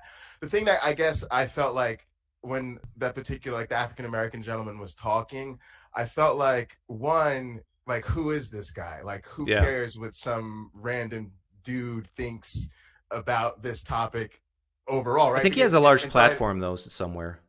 Oh, I don't know who he is. So let me just say that. But he might be. I don't know either. He might be the world's leading expert on critical race theory. Wouldn't that be sad? and I'd have no idea.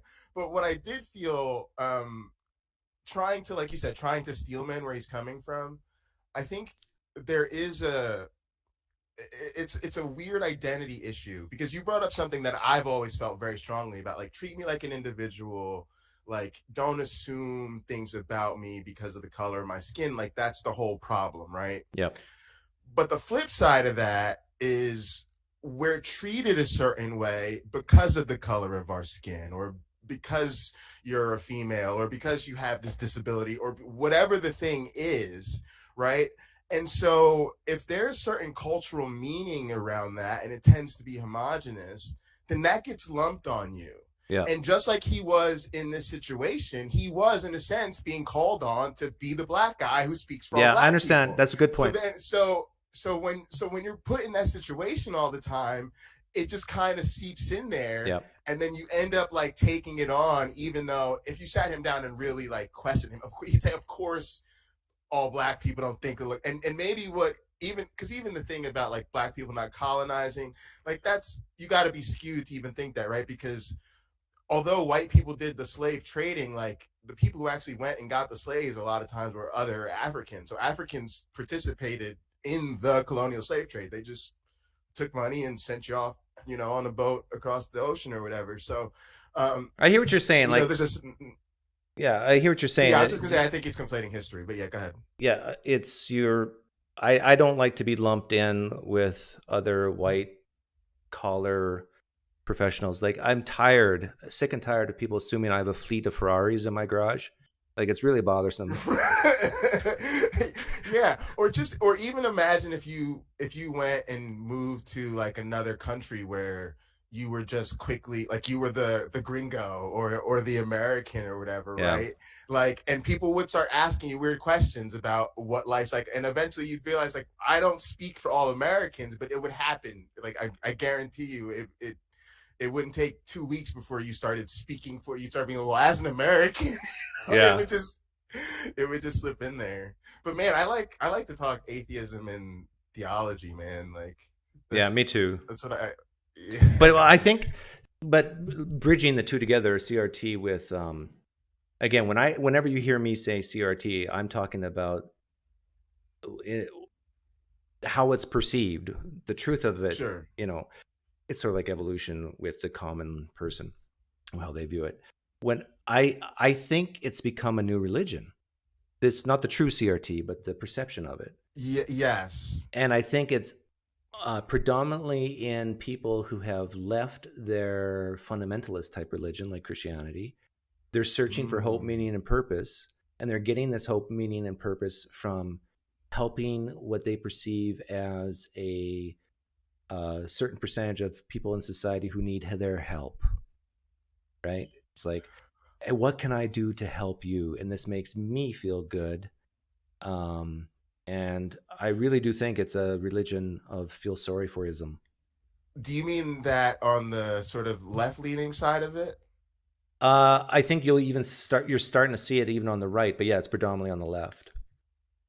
That's really interesting, because I always think there's just like amalgamation of issues on the right. Like, and it really makes me mad that we don't talk about the fact that all the people who are, to me, on the wrong side of everything happen to be Christians, and they won't talk about Jesus in all of this, right? Like all the QAnon people, all the anti-vaxxers, all the anti-maskers, the anti-gays, the anti-climate change. Why won't we just come out and say these are Jesus's folk, right? They do most of this in the name of Jesus. Like, can we just talk about that? Because it really drives me up a wall that we don't. But a lot of anti-vaxxers are on the left too. I know, they're on the left, yeah, and you got me thinking about that. And when you brought up with the race, I'm like, I think you're right, because there is a lot of that, even just in the whole response, right? It was, and you're right, it's really like, make me feel better. I want to have the conversation so I can say I'm being aware, or I went out and I got the latest, critical race theory bestseller or whatever.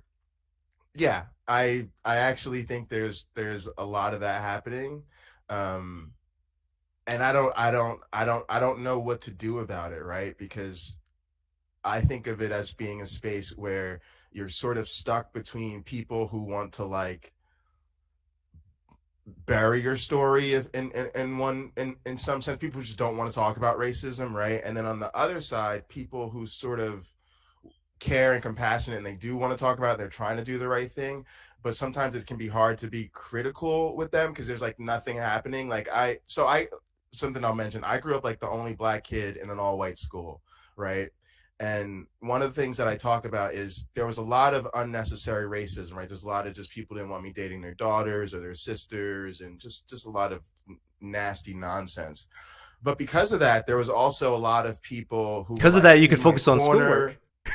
Well, no, I was gonna say there was also a lot of people who were like in my corner and like on my team and thought I was like just the most amazing kid, and they didn't have any more reason to treat me better. They were showing racism too. They were just just trying to counter the other side of it. So it's really interesting. But I was also going to quickly remind you, I'm the dude who thinks the atheists need to be going back to church, right? I'm like the atheist who plays on the worship team. Yeah, I remember. Yeah, I remember that. But what would you say to people who so when are you getting your PhD? I just finished it. Oh, you got it. So you're Dr. J. J. Bundy. Yep. Dr. J. Bundy. Yeah. Did you get a job already? Yes, I'm a postdoc at the University of Minnesota. Yes. Now, how did you get a PhD in evolutionary biology in such a racist nation called the United States? Yeah. As a black man, how is that possible?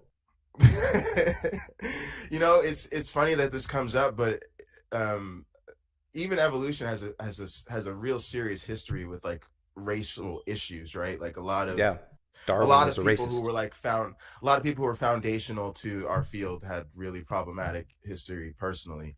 But the field is like desperate for diversity. So I mean, I just feel like if you just have an interest in evolution and you're willing to work hard, like careful. You said some trigger words. Willing to work hard. What is this willing to work hard business? That's personal responsibility. Yeah, well, you know what, I bring it up because I think so many people think it's like an IQ thing, and it's more of a perseverance thing. It's Yep. more like you just gotta stick with it, right? Yeah. Like, and sometimes people think, oh, science, you must have to be like brilliant. It's like, no, you just gotta No. Yeah, show up you're every right. day and be consistent. Yeah, getting a PhD is not about being intellectually high. It's about just having the patience, the perseverance. It's like being a turtle and just winning the race one step at a time. Yeah, I'll mention something else real funny that came up. So last time I came on, somebody left a comment on the video that said something like, "Oh, he does evolution. I wonder if what he thinks about gain of function research." And it's really funny because part of my actual dissertation was looking at the particular dynamics in this it's a digital system, but we were looking at gain of function research, trying to figure out if like the gain of if evolution works a little bit differently when you need to gain functions versus when you need to lose things, right? Because in evolution you can both gain traits and you can also lose traits, and maybe things are a little bit different. But the reason I mentioned it today is because it's another one of those things where for us gain of function just literally means that it just literally means the organism does something different that it didn't do before. It doesn't have this political buzz around it. It isn't like a hot button issue. It just literally means things are gaining traits, and when that happens we call it gain of function.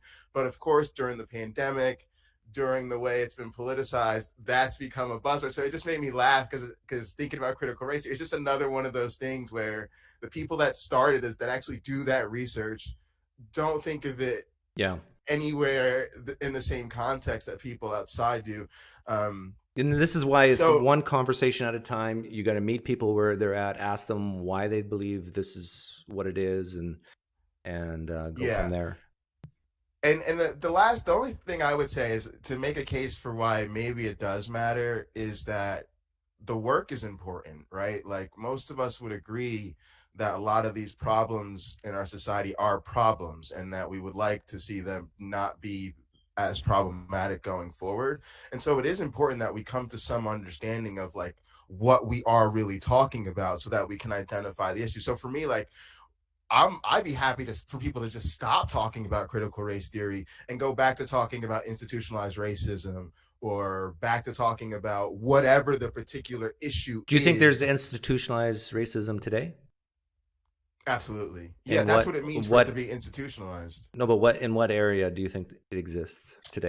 Today, I think there's a lot of evidence for saying that it exists in the legal system, probably our housing. I think the way our economy is built, I don't think you can have, our economy is built on its history. You can't separate our economy today from so you can't have a nation that's built with so much slavery and racism in its history, and then all of a sudden create a world where that's no longer, it's just baked into the foundation. You know what I mean? So, but is there any racist laws that we have or anything like that? Yeah, I think it's little things. Like I think like a lot of this, so when you see the conversation around like voter registration, right? Like you hear it always positioned as, well, if you're a law-abiding citizen and you have an ID, then what's the big deal? But the people who like propose these things, they propose them because they know that there are going to be certain groups that do have a harder time meeting those requirements, and that those certain groups are likely to be composed of certain people, to put it mildly. You see, you're saying it's more likely that, well, let's just be frank. You're saying that Republicans say this because they know that most people who don't have ID are Democrats? And I would say in particular, even poor and people of color who they think are more likely to vote Democrat. You know, I don't think they think, a white liberal Democrat college educated person is going to have any problem with an ID, but they do think, hey, if a disproportionate amount of their base is coming from Black and brown people who don't vote our way as much, if we can make it harder for those people to vote, then that's what it is. Yeah, see, to me, that's a terrible argument, because what percentage, like right now, 90% of people who identify as African American in the United States vote Democrat. Is it 90? Something like that. Yeah. Like, how much is that going to change if you have a law that says you need ID? Like, it's not like you're going to pick up much more seats or anything like that. Oh, you mean the logic just doesn't work? Yeah, it's Well, even if it's that's true, what and I'm saying. I'm not even assuming it's true that like what percentage of people with lots of pigment in their skin don't have a driver's license versus people with Yeah. less pigment in their skin. I don't know the answer to that question, but I don't think it's Yeah, I don't, I don't think any of their strategies work, and I think it's tantamount to a confession that you can't win these votes when you try to just stop people from voting instead of actually trying to like have policies that. But do you make think them they're wanna trying to vote stop for people you. from voting Yes, absolutely. by saying you need an ID? Just by making it more difficult. I just think that. I think it should be Why- difficult to why- vote. Do you really? Yeah. How difficult though? I think it should be a conscious choice to get out of your chair, to put on clothes, go somewhere, because it shows you care, right? If it were tremendously easy to vote, you could just say, I couldn't care less. Oh, you want a check, and then you're off playing games or something. Like, I think it shows that you care about your country more if there's a little bit of effort involved to vote. So I would say Not a and huge I effort, almost- just a little bit. Yeah, so I'd almost think there's maybe two issues here. One would be who's qualified to vote, right? Yeah. And I would say that's probably a big net. And then the other is, are there things we should do to make sure we're getting the right votes, right? Like I lean more towards everybody should have the right to vote, and then I don't think it should be difficult at all, because I don't think I should judge how serious you take your vote. But I do think there's a different argument there, like, because you're basically saying I want there to be enough investment that you're not going to show up a thing, check the box, throw it in, and you don't really care. You want people to care. And that throws off the whole system. My concern is when we make it limited, like right now, I would be less comfortable going to vote physically in person, because I still think there's too many unvaccinated, like unmasked people in my community, and I don't want to be anywhere near them, quite frankly. And voting by mail was like really easy. I also didn't think voting by mail was as convenient as they make it out to be. Like they make it like, oh, well, now anybody's like, you still had to show, you had to have your ID. So I think one of the reasons too, I should mention this, is I've actually worked on elections. And so I know how kind of hard it is for people to fake vote. Like it's really hard to vote if you're not an actual registered voter. And I like the fact that mail-in. But how do you register like, to vote? Increase the number. I honestly don't know, because I've never voted. I'm Canadian. Oh, really? Yeah. I don't really remember the whole process. I think you have to like, maybe it's a driver's license or something. See, you need ID, right? Yeah. Like you have to be here, or maybe you can use. Like, do you think I should mail or have the bills. ability to vote in the United States as a Canadian? Actually, I would say yeah. I'm not a person who thinks that a foreigner shouldn't vote. Yeah, I think once. How about a you live Russian? Here, Can a Russian vote? absolutely. Because yeah. What about all the you know Russian what? fraud stuff? Here, I'll tell you how to understand it for me real quickly. I'm always just thinking about the issue, because to me there are no sacred text, right? So to me, a lot of times, even as atheists, sometimes we'll do away with the Bible, but then we'll still treat our local, our federal laws or the Constitution. I white mask with the Constitution, bro. That shit ain't worth nothing to me. So to me, it's always about like figuring out. Well, I'm a Canadian, and I think the U.S. Constitution is pretty good. No, I don't mean that it's bad. I just mean it's not sacred to me, right? I remember that it was written by people who didn't even. Yeah, consider I agree. me to be Yeah, a it's not full sacred. person. So it's not. It's just. It's as good as it is, right? If it should be better, it could be better, and then there are certain things about. But my main point is like, so something like, let's say like non-U.S. people born in the U.S. voting, I would actually think our country would be better if we allowed the people who live here. Like I think there should be a resident thing. I don't think you should be able to vote if you're visiting on vacation.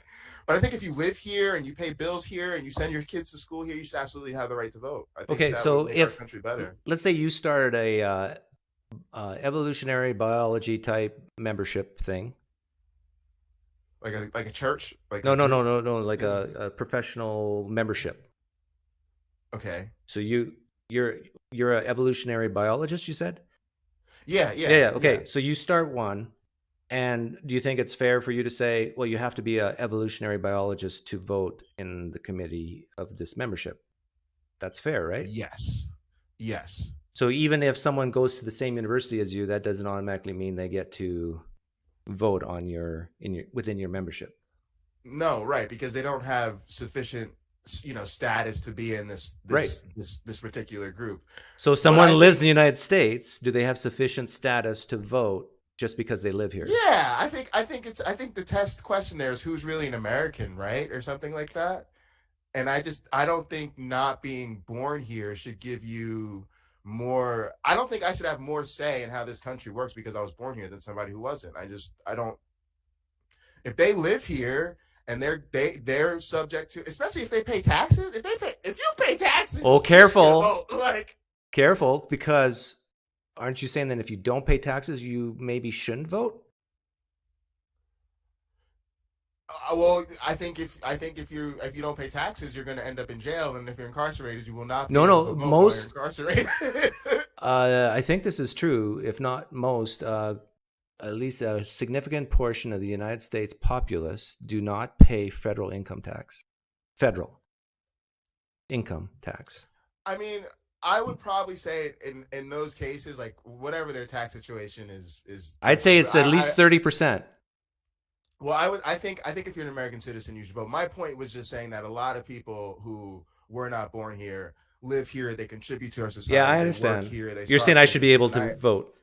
Absolutely, and I think even people with like criminal records should be able to vote. I think if you've done the crime and you've done the time and part of it, so I'm just. What about the people who know nothing about the candidates, know nothing about the issues, are completely ignorant, and someone hands them a voting thing? You think they should still be able to check mark just randomly? Here's why your original thing had kind of stopped me in my tracks, and I had to think about it for a second, because that person voting concerns me way more. I would rather have your vote, and I'd rather have the vote of the felon who's like maybe realize, hey man, the things I do really affect other people. I'm gonna take my vote seriously, or I saw how bad the prison system was. I actually care about these politicians. I realize it makes a big difference. Something like that. I'd rather have that person vote 10 out of 10 times over the person who doesn't care. They're just entitled. They don't care. Or people who just like now, like when I'm. But aren't we describing a huge percentage of the U.S. population who just don't give a rat's? Or like, look, like even the election really upsets me. How many people voted for this guy and these crazy Marjorie Taylor Greene? Look me in my face and tell me you voted for them because of their economic policies or because of their stance on like, I think these people are evil. Do you see what I'm saying? And so, like, so should they be allowed to vote? Like, I don't. Yeah, they should be, but I think they should self-select out of the voting population. And they definitely should self-select out of the for Senate population. But they win, and now some of them are going to run for president. Like getting back to taxes and so forth, like in memberships, you have membership dues, right? And if you don't pay your dues, you are not eligible to vote. And it's interesting how in memberships and professional societies and so forth, which do have consequences outside the group and how they function. But when it comes to a country, those rules, people say, no. You can't do that. But within professional organizations or memberships, it's fine. Like, of course, if you haven't paid your dues, you don't have no right to vote. But there's so many people in this country who have not paid their dues, right? In taxes. And I'm telling you something else. What if, like, okay, so this is going to sound really weird, but I'm just thinking about this, right? Go with me on this. All right. So you know how we've thought about, like, poll taxes, like, that's really bad, right? And we would think that, like, the left would cry over that, or like an exam. But what about like a basic exam, right? Yeah. Because we make you take an exam and do a road test before we'll give you a driver's license. So what about just something basic that makes you understand, so that before we give you this right to vote, we kind of have a little bit of a citizenship to try test. To make you, like, before you vote. Yeah, but it have to be universal, right? Yeah, and then even like without looking, without Googling, tell me who's running for president this year and one main issue they have. And then if you can answer it, you get to vote. If you can't answer it, you go back home and play Mario Kart. I'm sure I just lost the favor of anybody who was liking anything else. I know. I was with him till he went to the citizen test. Thanks for hopping on. I got Danny who wants to come in, and he's a troublemaker. Thanks for having me. I really appreciate it. Yeah, I'll take talk care. To you soon, man. See ya, Later. Dr. J. Bundy. Sounds great. Thank you, man. And he got his doctorate by working hard and persevering in a racist society. Here we go. Here we go. Oh man, I'm smirking. I'm smiling. You can't help but smile, that little bitch. I was hoping you would comment on that stream. Hopefully that's a future stream, because there were a lot of golden nuggets there. Yeah, there was a lot of golden nuggets there. Anyway. Oh, hang on a second. My one black friend donated $5. Not Dr. J. Bundy, a different black friend. I really resonate with how Dr. J grew up. I disagree about atheists in church unless I'm allowed to preach the controversy. Yeah, he was talking about how atheists should go back to church. I think if I would go back to church, I'd just cause too much trouble. I would have to have duct tape. You see, and for me, I feel the same way. Every time I go back, I just want a little bit of drama. Like, I want to see the shock when I'm like, oh, I'm just here for fun. I'm not really a Christian. I think church is great, though. But I don't let myself do that because that's just the child in me wanting to play. But I guess I'm up to no good when I go to church now. But I wanted to speak to. I liked your previous caller. He seemed like a really chill guy. He's an evolutionary biologist. I like messing with him too. But you like messing with him? I like messing with evolutionary biologists. Oh, you don't accept evolution via common descent as your savior? No, I reject natural selection, and I think an you do. Evolutionary ethics. Yeah. What do you think happened? Well, let me clarify. Never mind. I don't want to go on. Yeah, you don't want that. No, I don't want that conversation. It's basically, long story short, I think there's aliens did it. Objection. But I want to go back to the race stuff, right? So, okay. Who doesn't like racism? I mean, this is fun. So I live in Louisiana, right? And so we have a lot of black people here. And Baton Rouge is mostly, I just doxed myself, but yeah. Baton Rouge is mostly black. You said black people. My dog barked.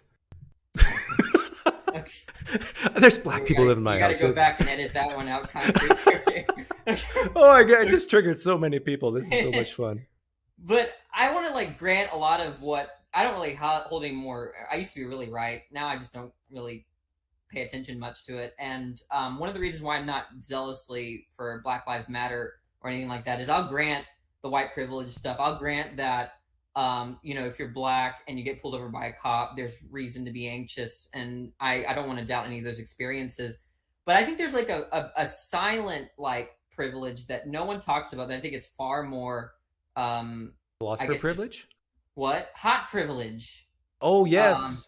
I'm telling you, Black Lives Matter, all of them want to cite how there's big problems in the legal system. I'll grant it, right? That black people get harsher sentences, get incarcerated more and all that stuff. But they do studies where if you're ugly and they're judging you, right, whether it be jury or judge, right, they're going to be harder on you. There are people that commit suicide on the basis of this because of bullying and stuff like that. There are people that. Where do you live?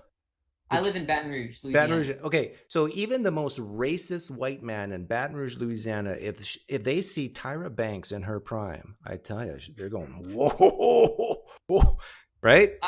Yeah, and there's other things too. There's it's not as bad, but there's tall privilege, right? I'm short. I've been 5'4", right? Bald privilege. I mean, hair privilege. Yeah, and these are smaller ones. I think the analogous one is being good looking, right? It can get you so far in life. It's crazy. And I think for me. At least not back then, but at least in the modern day, I think being very attractive, an attractive black person is much better off than just the average white person. Yeah, I purposely pulled my hair out and got wrinkles just so I get more respect for my brain, because I was sick and tired of people just loving me for my body. Yeah, well, I don't know how to respond to that, but it's just, being short too. I had a hard time getting girls. It was easy to get guys. That was just I just like Yeah, because you're like a little girl to them. Yeah, exactly. Yeah. I like and I don't mind being feminized, and it was great. But like that's it. Like, is that shortness is a feminine trait, and girls want that tall beach bod, and it was hard for me, right? But I don't know. That's all I wanted to really contribute. No, I think you're exactly right. I think that's probably, if what I said earlier about the most racist person looking at someone of a different race and getting, excited and attracted, it's about looks. So I guess the moral is racist, right, towards that person. They'll, like if they do mistreat black people, they're just going to be less likely to do it on very attractive people. They take people that they take to be attractive, right? Of that said race. So is ugliness part of the intersectionality? Is that a part of the list? Being well, ugly? It should be. Yeah. I don't know. Like I'm grateful that as you can see, I'm grateful for my face, and I just sometimes I look at people that are less fortunate. I'm like, oh my god, I would hate to be you. But like I'm sorry that I should now. You better edit some of this stuff out because I'm not editing anything. That takes work. But like I just wanted to say that like I think that those sorts of other physical traits that don't have to do with race are selected for. There's your natural selection, but so I don't know. I just wanted to contribute. Yeah, like if I don't care if you're white and good looking, but if you have 3 legs, you're going to be discriminated against. Yeah. Mm-hmm. Yeah, same with amputees and stuff like that.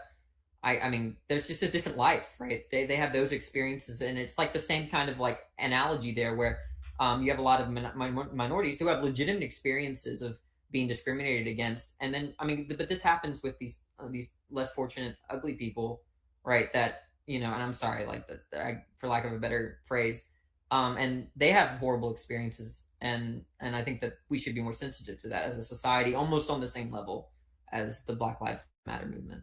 Ugly lives matter. Yeah. Oh my gosh. Thanks, Danny. We're going to start a movement. Ugly lives matter. Bye-bye.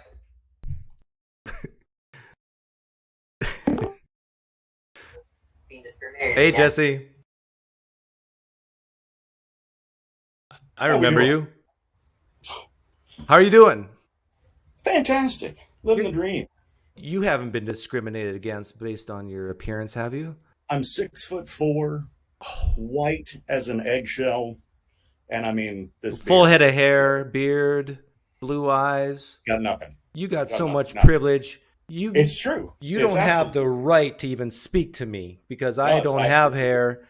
And which is why I wanted to hop on and talk about the part of earlier about the Homeric epics. Thank you. Someone's interested in that. Intersectionality with the Bible. But I do have something to say on this one as well. So you steer the ship, man. Okay, what did you think of Dennis R. MacDonald? Do you agree, lean disagree? So as far as those things are concerned, I think that anybody who's gone through a relatively rigorous undergraduate, even at a very conservative Bible college, none of that would be terribly shocking. And maybe not intro to New Testament in your freshman year, but by your sophomore year where you're taking a Gospels course, you're being exposed to the fact that the birth narrative, calling Jesus Lord, words and phrases are very reminiscent of how the Romans addressed Caesar. So while that particular one, I think, is a bit novel as far as the 20 years since it's been that I was in Bible college, and whether or not that's being taught now, again, with my background, pastoral ministry, education, et cetera, I think that most pastors wouldn't be shocked by it, which is, I think, why people in the pew, laity, probably should be a bit shocked about it. Like, wait a second, you've been educated in this and you haven't, brought told us. Yeah, exactly. What are you doing here, man? You're sending us as sheep to the wolves, to the slaughter, and we're unprepared. But I don't know what percentage of just the general churches in the United States, do you think the pastors are aware to what extent the authors of the New Testament might have borrowed from other texts? You think like half of them know, or a quarter? I don't know if it would be half. It's probably less than half. That's not true. Mainline denominations tend to have more rigorous academic study when it comes to their undergraduate and graduate. Yeah. So Methodists, Lutherans, Anglicans, Episcopalians, Anglicans, Presbyterians of all stripes. So you're saying the Pentecostals are not up there?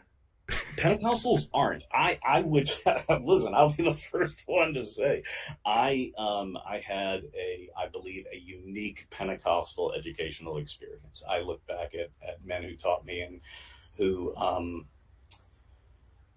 men and woman. I think there was one. Part of anyway, the patriarchy. We'll get to that. But you know, they were not usual. They were not the typical, but they genuinely, I think, tried to teach all the sides. Definitely put their thumb on the scale as far as, you know, what to believe and what orthodoxy was. But yeah, so I would say half, maybe more than half, maybe more than half. That information should not be shocking to them, and essentially they just haven't. If they're not going through the text as far as their preaching schedule is concerned, if they're not doing any kind of verse-by-verse exposition and then bringing in external information into their exposition, they're never going to touch on it. And somebody's really almost got to press them for it.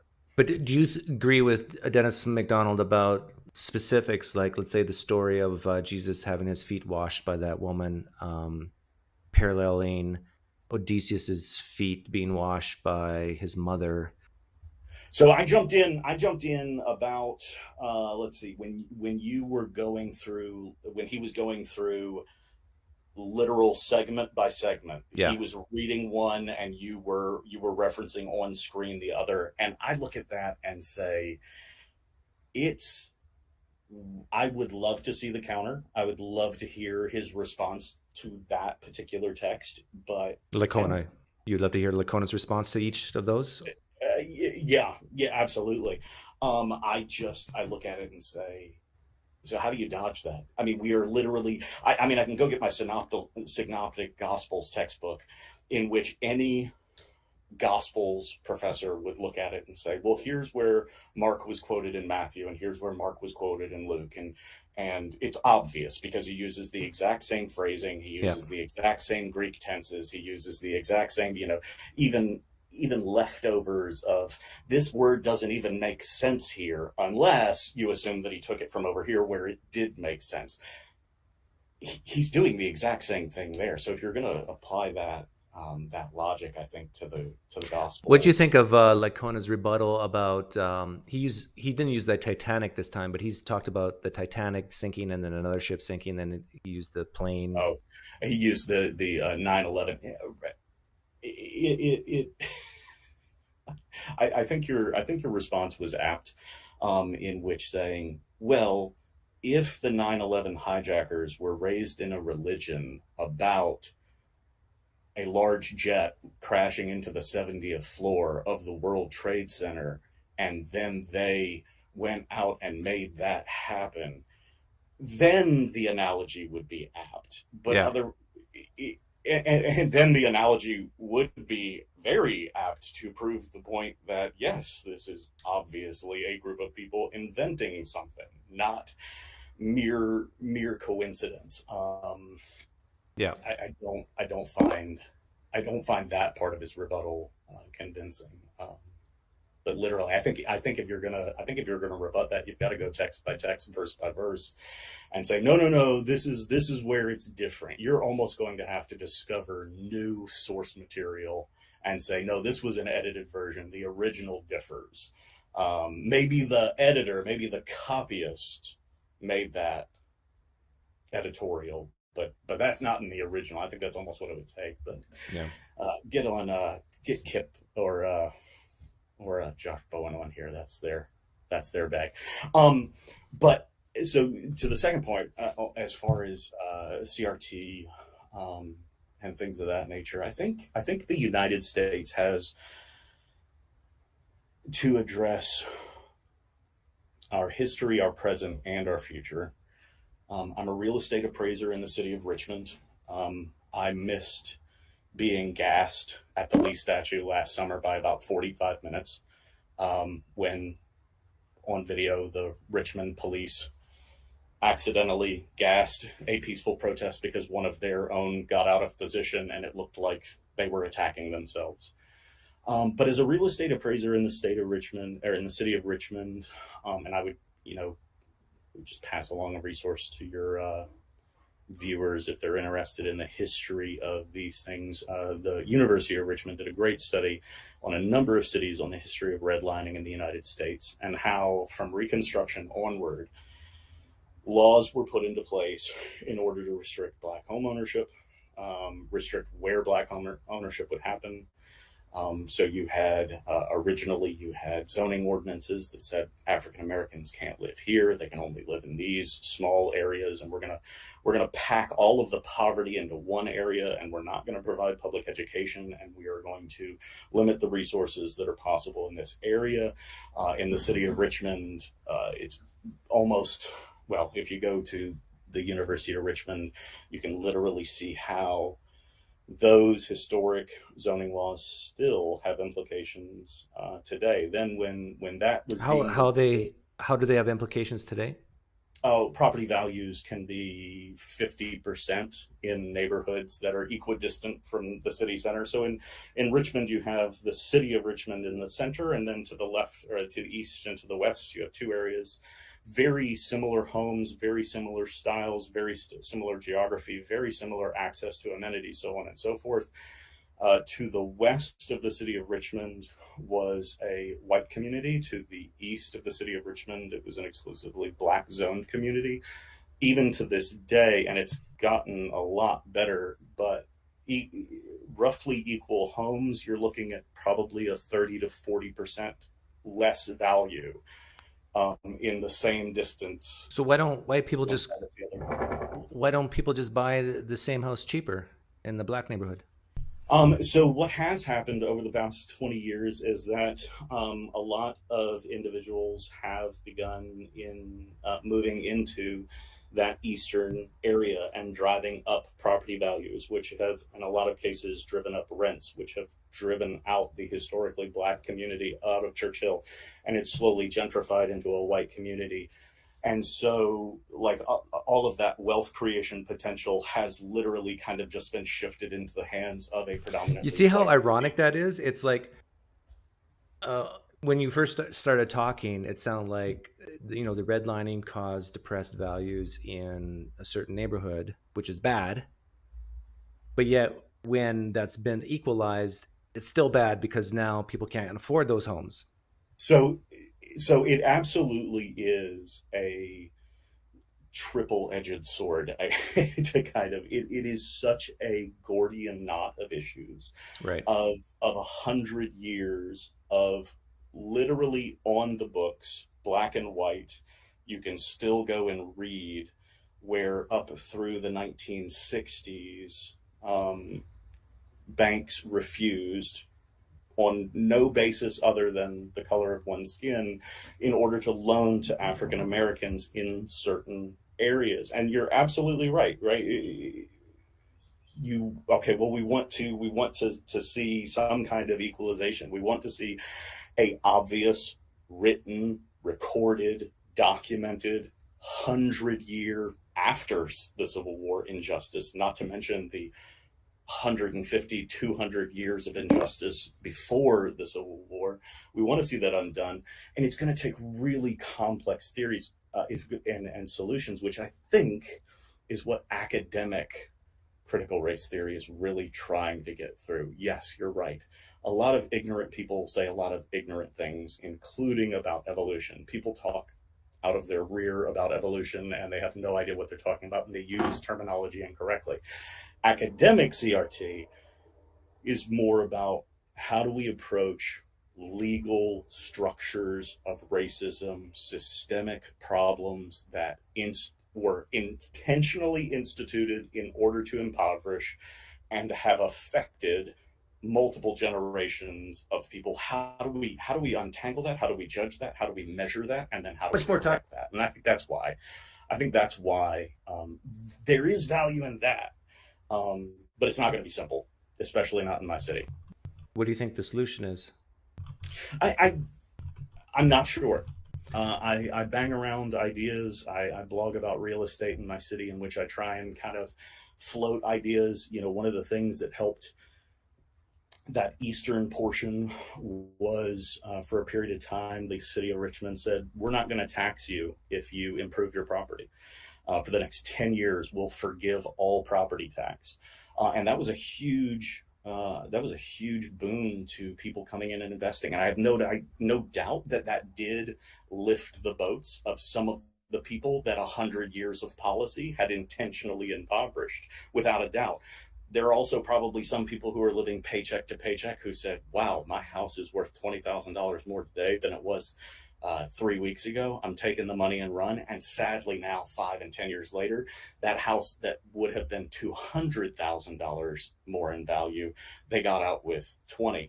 Did it help? Sure. Is it something? Yes. Are there better ways? I think it's going to take a long look, and I hope that that's the ultimate goal of these ideas at the most academic and intellectually honest, is to have those levels of conversation.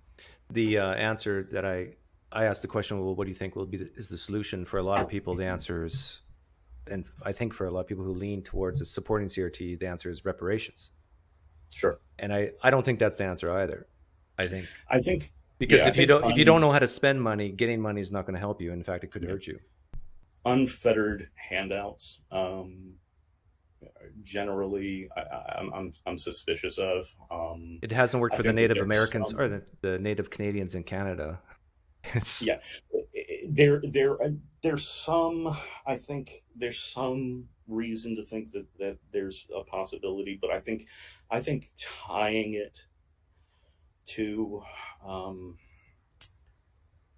it has to be long term, because that's the problem. All of these short term fixes put us back in this thing. We got ourselves into this process over 350 years of intentionally written racist laws, and there's no real other way to write it. Do you think there's racist laws today?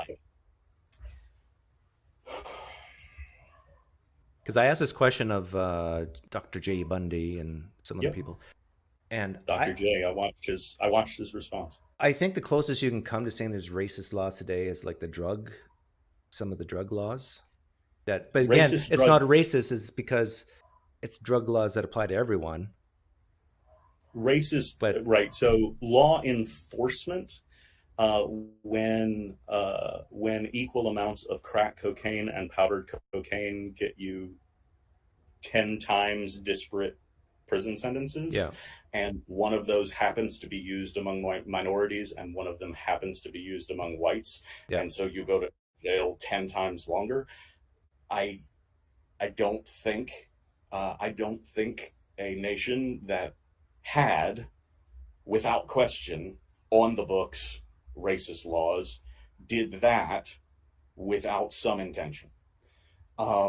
And so we get rid of the drug laws, basically make all drugs legal. Well, as a good libertarian, I know that is ultimately what this is. Is there any drug you would say?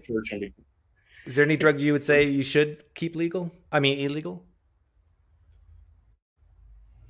Is there any drug that I think you should? Boy, when like prescription drugs, we'd still have to keep illegal, right? Man, so here's where my personal liberty and suspicion of corporations comes into play. Looking back at the late 18 and early 1900s and the way that the German drug company Bayer, Bayer, and others exploited things like cocaine and heroin and things like this, and literally mailed heroin to people, 30-day supplies of, here, this is this new drug, you should really try it. And then, 30 days later, you've got a source for life. I do think that there should be some restrictions, dispensaries on these things that can regulate and restrict, but everything in moderation, I think. Yeah, that's very biblical. Hey, I gotta talk to some other people. Thanks for hopping on. We'll see you next time. Keep it up, man. Okay, Erica, I see you here, but just hang on. I need to get some water and take a little pee-pee break. And in the meantime, I'm going to play this little clip for you. It wasn't just this massless, amorphless kind of general love, but not for anybody specific. No, when Christ died on the cross, he loved me, Tyler Vella.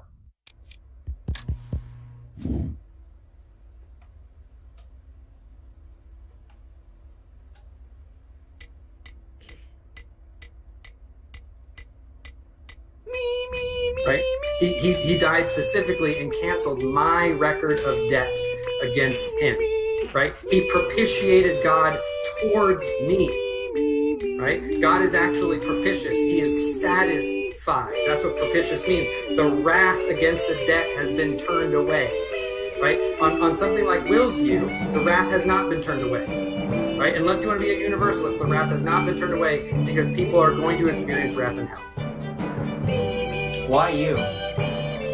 Why me? I have no idea.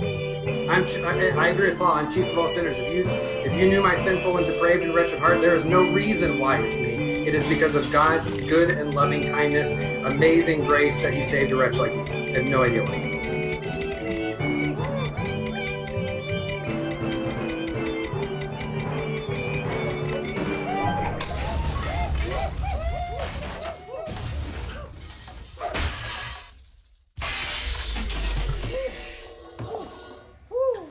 Jesus died for me.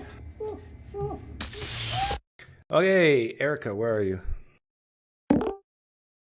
In this amazing grace that he saved. There you go. Hi. Hi. How's life? Life is good.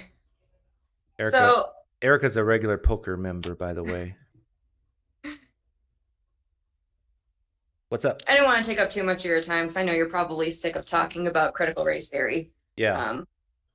And honestly, I don't really know much about critical race theory, but some of the things that you said just kind of resonated. And I hope this doesn't make you feel old, but when you say things like, feel sorry for ism, or I don't want, I'm going to move to the bedroom. My husband's working.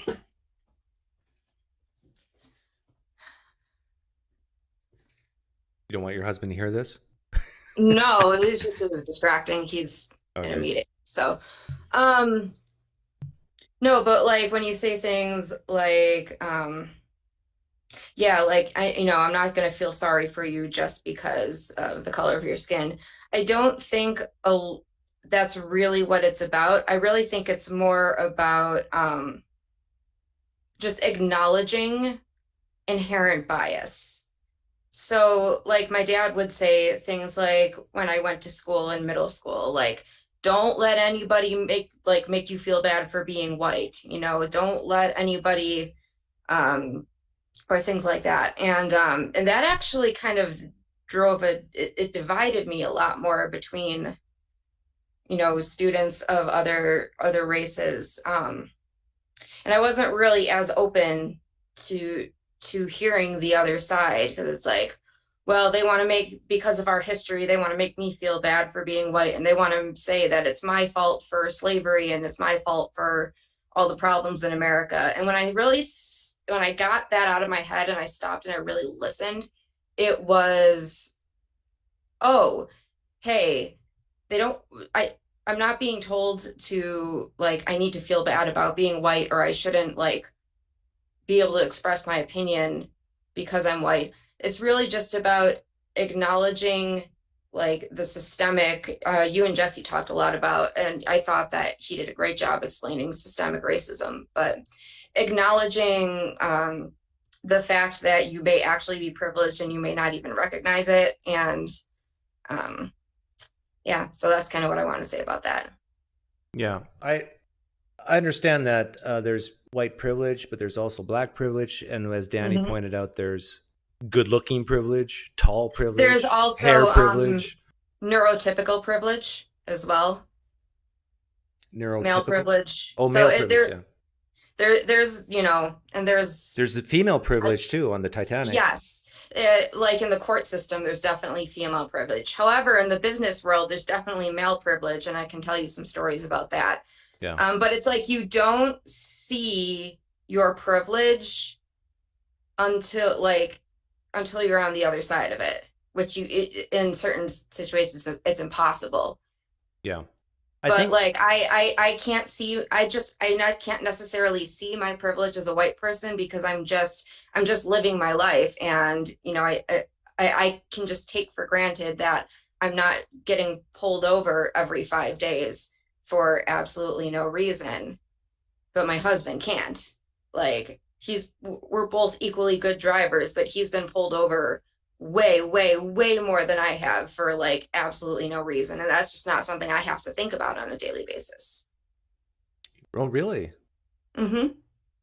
No, he's gotten pulled over. Were you there and when it's happened? No, but I trust him. And he's told me that he's gotten pulled over when he used to, you know, wear a suit to the office, and the officer would look at the way he's dressed and say, "Never mind, turn around and walk away." Oh, really? Well, I guess if all you need to do is buy a suit. Racism problem solved. Hey, everybody out there, if you have black skin, buy a suit. We're done.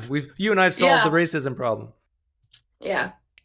So anyway, I don't know. It's just, honestly, you and I actually agree about race a lot more than I thought, but there was just certain things that just kind of like... Well, it's the emphasis, right? Yeah. My emphasis is just more one way. Like, I actually think that you can do more harm than good by showing too much compassion. Oh, absolutely. Like, I agree. Affirmative action is awful. And, you know, my husband will agree with that too. He's like, don't give me something just because I'm black. Give it to me on my, you know, my qualifications. So I definitely agree with that. So, and I think that there's an extreme to both sides, and if there's a right answer, it's somewhere in the middle. Yeah, probably. So, okay. Anyway, I'll let you get on with it. Thanks Okay. for your time, and I'll see you tomorrow. Oh, yeah, that's right. Tomorrow. Okay. See ya. Bye. Just because I'm black, give it to me on my... You're on, Mountain Show. This is Pastor Herman, Pastor Herman Neutics. Pastor Herman Neutics. I love it. All right, so I got two things real quick. Just a couple of philosophical things, actually. Uh-oh. Well, I don't know. So I was thinking about this. One's on racism, one's on the God thing. So I'll do the God thing first. If you've got a reality... How do you eat with that mustache? Never mind. Go ahead. I've had that before, too. It is difficult. Yeah. So you've got reality, all of existence right now. That includes us, the stars, everything on the other side of the galaxy, everything that you can see, right?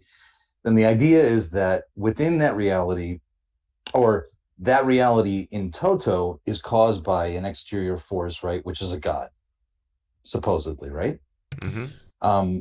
So if that God wants to communicate with us and be immanent, or what they would say provident, then there's probably three ways that I've counted that you could do that. You could do the God directly talking with somebody, so calling you on the phone, Doug, and saying, "Hey, look, my name is Yahweh or Tengri or whatever." Yeah, like I talked to Satan. Right.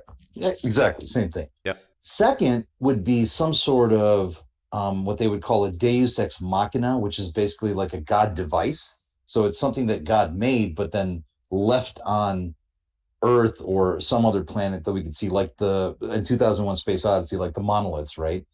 It's something that's there. I mean, I think the closest we can come from an Abrahamic perspective is probably the Ark of the Covenant. The Muslims would probably have the Quran, something like that. Okay. Right? The third way, and I think this is the most common way, is understanding God from others, which is, okay, I go to a place, it's called a church, and a pastor is telling me that God wants this, God wants that. Frank Turk is yelling at me saying God wants this, God wants that. And then you have your people such as your Mohammeds, your Martin Luther, who causes the Lutherans. You're missing the most important way. Actually, What is there's two more ways. Another way is it can just be pre-programmed in us to accept it, the existence of God.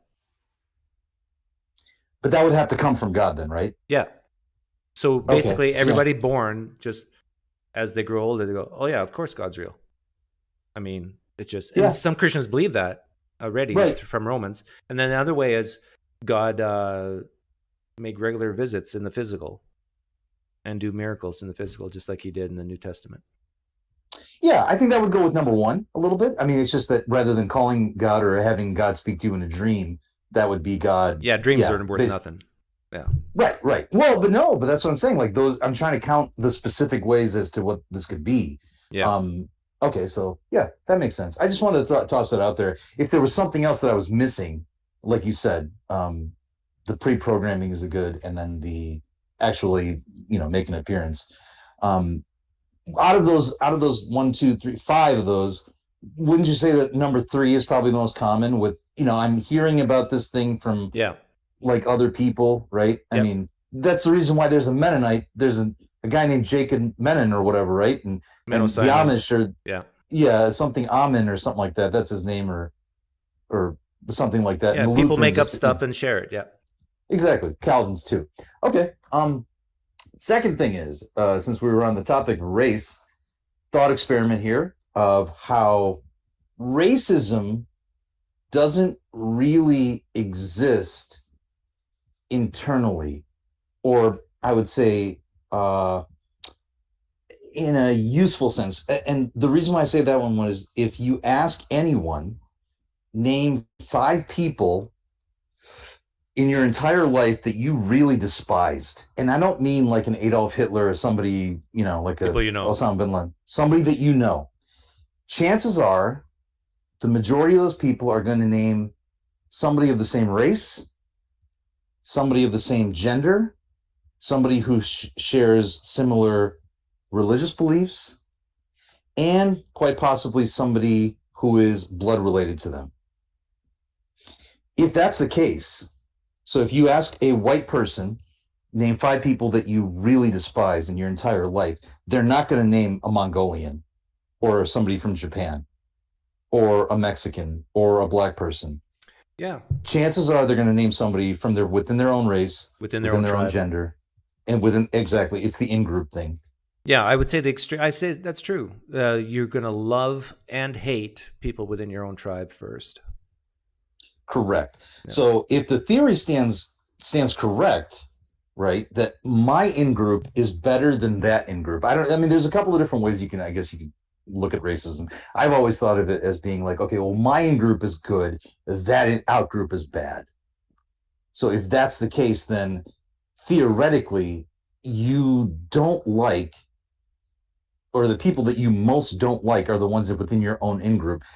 You may like the Puerto Rican outside of your, in-group or on that out-group and stuff like that. But that defeats the purpose of saying, well, my race is better because you actually like that race better, or you potentially could enjoy the company of that. Are you saying that because we tend to love and hate people within our own tribe before other tribes, that racism is not really a big deal? I wouldn't say it's not necessarily a big deal. I'm still saying it's still, it still exists and it's bad. What I'm saying is that it's just overrated. It's overrated in the sense that when you were talking, I think Danny or something like that earlier, you were saying, find the most racist guy in Baton Rouge, right? The guy that hates black people, the white guy that hates black people, put him in a room with a young Tyra Banks, that racism goes away. Yeah. Because now he's more masculine, and his male identity is going to take over, regardless of any of the racism nonsense that he thinks. Right. Yeah. So practically, it doesn't work. That's all I'm saying. Yeah. But yeah, there's still definitely horrible people out there who will say, "Oh, before I even get to know you, because you're a certain skin color, you can't have this house, or you can't buy this, or you can't be here, or you can't drink out from this water fountain." Yeah, Absolutely. And they would see the folly in that if they actually played it out through and be like, "Wait a minute, I'm judging this guy already, but I don't know what he is." Right? Like, so this guy could be amazing. So the thing is, it's like, okay, the black guy walks into a restaurant, and it's an all-white restaurant. It's the 1950s or something like that. Automatically, he's got the prejudice. Oh, he's here to rob us. Is something wrong? This is bad. This is bad. This is bad.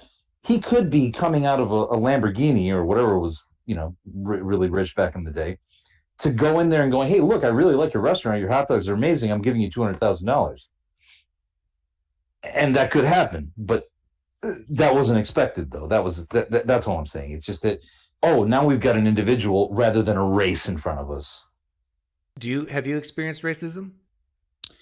Okay, so when you say that, I consider racism to be like real racism, like as in like, somebody threw a rock through my window and said, "Hey, I don't like you because of your race," or now. Did I ask out a girl and she said no, and she happened to be of a different race? Did I consider that racism? No. But then I would never know that. Yeah. I'd have no idea. So I wouldn't consider that racism. Maybe it was. I have no idea. Yeah, that's the problem with racism, because unless someone specifically comes out and says, "I'm denying you X because of your race," it could be for a ton of other reasons that you're not aware of. Exactly. And also, I'm one of these people where if you think racist thoughts in your head, but you act contrary to those thoughts, where if you don't like black people or whatever, and you join the NAACP, or you volunteer at a black church, or you have a black girlfriend, whatever the case is, I don't care that you think those thoughts. It doesn't. It does. So what? Yes, I am 100% with you. You got my dopamine up a little bit, because I have often asked the question, why exactly is racism bad? Mm-hmm. And if what you mean by racism is that you have a belief that you're superior or inferior or whatever to another race, so what? Right. The question now comes, how do you act upon it? And so if someone has very horrible thoughts about you and hates you in their mind, unless they act upon it, who cares? Exactly. And there's many people who fantasize about people other than their spouses and don't act upon it. It is possible to have a deep feeling about someone and not act upon it. Right, because otherwise you're going to be policing thought crimes all day long. Yeah, and we're not Christians. At least I'm not. So we don't police thought crime like Jesus does. What is it? Lust in your heart, committed adultery. Right. Yeah. So I don't care if people are racist. What I care about is if they prevent someone from buying a house because they're black or whatever. Right. Let people be racist. Yeah, it's kind of the same way, because I was listening to a radio show and some guy called in and said, my elderly mother was sick, and man, I had to take care of her every single day, and I feel so bad because I did take care of her, but privately I was just hoping that she would just pass away. Now when you hear it, you go, man, this is pretty sick. I mean, to secretly want that in your head. But every action that the person did, supposedly, I mean, I'm taking his word for it, was contrary to that, where he stayed with the mother the entire time until her death peacefully, right? But that's what he was thinking in his head, and he felt bad about it. And I don't disagree. Same thing with racism. It's like, I don't like these people, but you know what? I'm not going to show it in any which way. That's the idea, right? In fact, a lot of people, I think, are racists who truly believe that they're superior than another race, and they use that belief to help others because they feel sorry for them. Oh yeah. Never thought of it that way. Yeah, and that's true. I'll trigger some people. They're typically called white liberals who. Oh, yeah. Okay. So the problem with that is that's racism with the low expectations. Like, oh, Yeah. these people can never score this high in a test. Let's just do away with the test. That's I don't. They can't choose not to have sex and procreate and then Right. have a family they can't afford. They can't choose that on their own. So we gotta give them brown checks. Right. Exactly. Yeah. Anyhow, my one black friend wants to come on, and since he's my only black friend, That's true. I like. He's actually a great guy. I like that guy. Second thing, the MacDonald versus Lacona debate. It was fantastic. You know why? And this goes for anything in the future. I don't care what it's about. Objective morality. Jesus was Luke written early. Jesus exists. None of that stuff. They both said it in the beginning. Lacona said, "Hey, I want to see my dog and my parents again. I want the rapist to be charged for kidnapping the person. You know what I mean? I want all this to be true. That's it. That's right there. That's what it is. That's what it's all about." Yep. I agree. Second, Dennis, who kind of was off his game. I don't know what he was being angry or ornery or whatever. But I like Dennis. I don't too. think he was feeling well because he sat down in his chair. Often. Yeah. Second, Dennis later on in the debate said everything that the atheist is worried about. I want religion to be responsible. Obviously thinking, like the legislating laws, the government thing, all that kind of stuff. I want religion to be responsible, not like it's causing harm now. Right? That's it. That's what it's all. That's what the atheist. That's what Dillahunty's all about. That's what it's all. That's it right there. Yep. Okay. Well, thanks for hopping on Mountain Show. What's your first name? Can't say. Okay. Can't say. It's probably Doug. No, it's not Doug. It's just too unique, so people could be like, "Oh, that's the idiot atheist on Doug's show." I can't. Oh, I don't want to get canceled. Yeah, so that's why. It's probably Myron then. Okay. It's Herman. It's Pastor Herman Neutics. Yes, there you go. Okay, take care. Adios. This will be my last call. If it works. There he is. Hey, how's it going? It's going well. Good to see you again.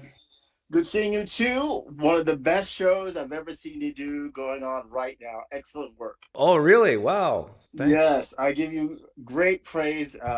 Support your local PineCreek, ladies and gentlemen. Yeah. It really is an embarrassment of riches, this show. When it comes to racism, I've had a rather charmed life for things that have happened to me, things that didn't happen to me. I grew up in a housing project. A lot of people, just from the way I speak, they don't believe that. I can introduce you to friends that I have that have been to jail numerous times, have had it really rough, and they sound like I do. And then in the same neighborhood, people that sound like they should be putting out their gangster rap album anytime soon. There were choices made, and I was one of the lucky ones where if I was trying to get into trouble, they're like, "No, you go home because this isn't for you." I was straightly told that. I was very lucky. Who were you told that by? Sure. Some friends were smoking marijuana over at the church across the street from the project where we live, and I was with them at the church. Hallelujah. God, evidently, we were told, did make the herb of the field, so there you go. But yeah, they're passing the joint around, and then it gets to me. Now, I was as generous as I could be, but my friends knew ultimately I was a tightwad, and they reached right past me, and the guy looked me in the eye. He says, "This ain't for you." And I realized right then, there have been numerous times where my friends were like, "You can't come. You should stay at home. You know what? Don't come with us this time. Next time we'll bring you." There were things like that they kept doing because they didn't want me to get wrapped up into the sort of things that they were getting wrapped up in. Oh, yeah. Plus, I figured the justice system was my mom, and they figured that could be cruel enough. And They feared your mom. Greatly. They knew I did too. Yeah. My mother in my neighborhood was very well respected, and she was part of like the community president, that sort of thing, where the greater city would look to my mom. Some people from the greater city was like, well, what should we do? How should we handle this? What kind of aid do you need in your community? That sort of thing. And I used to joke with my mom, the street for the switch light, the street lights is in our house, in our apartment, so she can turn it on whenever she wanted to and have all the kids go back home. So do you think part of the reason why you made the choices you did in life is because you didn't want to disappoint your mom? No, I had friends that got in real trouble. One guy that was a friend of mine, I was told that he was a murderer, and this was someone who looked out for me, someone who genuinely cared about my health, well-being, and welfare, and I couldn't believe it. And I was given all these details like, no, he did it. And then there were a bunch of us in our neighborhood that said, no way did this guy do it. Well, years later, I spoke with an investigating officer on that case, and the details that he gave me, plus the other cases that he detailed that this guy was guilty and confessed to, it utterly made me realize you have to be careful about what you will and won't believe. Because my opinion of my friend is based on my friendship. Now, who was this guy? This guy was a rough and tough guy who was nothing but nice to me. But if somebody tried to mess with me, he was a rough and tough guy. So when he went to the outside world, he could be that guy. When he was hanging out with me, I didn't see that. You know, I knew that's who he could be, but that's not the side he showed me, you know, in our little circle of friends. Well, how many people do you know, PineCreek, that they put on one face for one group they're with and another face for another? When I would go to middle school or high school, elementary, and I would speak with my teachers, I sounded like what you hear now. But if I'm just hanging out with my friends in my neighborhood, I'm using words and phrases that I don't use when I'm having a discussion with my teachers or with even my peers at school, because I was in advanced placement classes, and it was me and usually my friend Elka, who was from the same neighborhood. We were the only Black kids in those classes. When we got to middle school, we picked up a Latino guy who I'm friends with to this day. But we were supposed to be exceptions to the rules. See, hang on a second. We were treated like it. This is interesting, and this is going to be controversial. But Dr. J. Bundy was here earlier. Did you hear the conversation I had with him? I thankfully did. I heard almost all of his talk with you. Yes. Okay, and he said something very similar to what you just said. He was the only Black kid in his class. Yes, I wrote that I resonate with what he was saying. This went on for practically the time I was in middle school till I graduated high school. I saw it again and again. You know, I was the kid who was president of the Latin club. I was the kid who started this club and that club in school. But I didn't have other Black kids involved in those activities. They just didn't want to do it. Friends of mine. One thing I don't think Dr. Bundy mentioned is that he probably got teased like I did. I would assume. I don't know this. But I was criticized by my Black peers for, oh, you're a white boy. Yeah, I was just going to say that. Like a white boy. Do you hear that from your kids? Did your kids get harassed like that? No, my kids don't get harassed like that. But okay. But that's the reason why I brought this up, is because I think a lot of African Americans might look at you and Jay Bundy and say,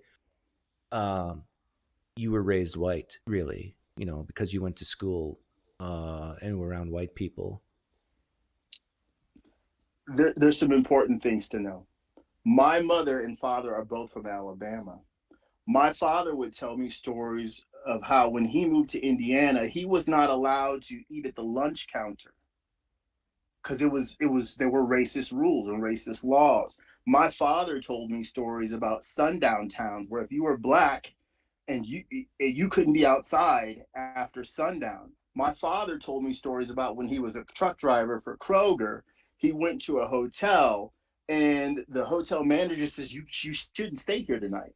And he says, why? He says, they just had a Klan rally down the street and they'll be letting out about now. He didn't say how the guy at the counter knew that they'd be letting out at the Klan rally. about that time. But it's one of those things where my mother had her stories too, fewer of them. My mother's a very private person. My father, he'd talk to anybody. He's like me. My neighbor across the street, she would tell me stories about her life growing up in Georgia and all these different super racist things, PineCreek, that would happen down there. Right. So you're legit as far as, you know, your street cred on how your family's been treated. Yeah. But what would you say to the criticism that your education was white? You know what? My education was my education. So my education, I enjoyed multiculturalism, still do. The religious people, I look at them with great admiration. I have some criticism, yes, but I'm fascinated. I can't help myself. I loved learning from my Latino friends and hanging out with them, my friends that were from Ethiopia, things like that.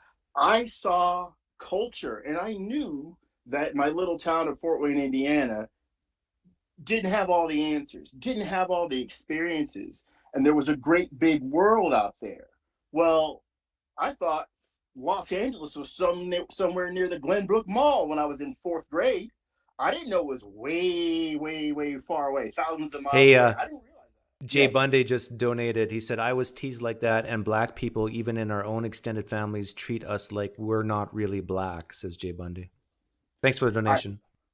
I think I left out there. Within my own family, we sort of always like that. I have a brother who's probably a genius. He won't admit to it. He won't help you with your math because he doesn't want you to endlessly bother him with math questions. But he worked for a company that wanted to send him to college. He was a dropout. They're like, please, because they saw his mind and the way he could break down problems really easily and how fast he came with solutions. And he's charming as all get out too. But opportunities were given to him, but he just, nah. He didn't want that. He wanted other things for himself that weren't always the best decisions.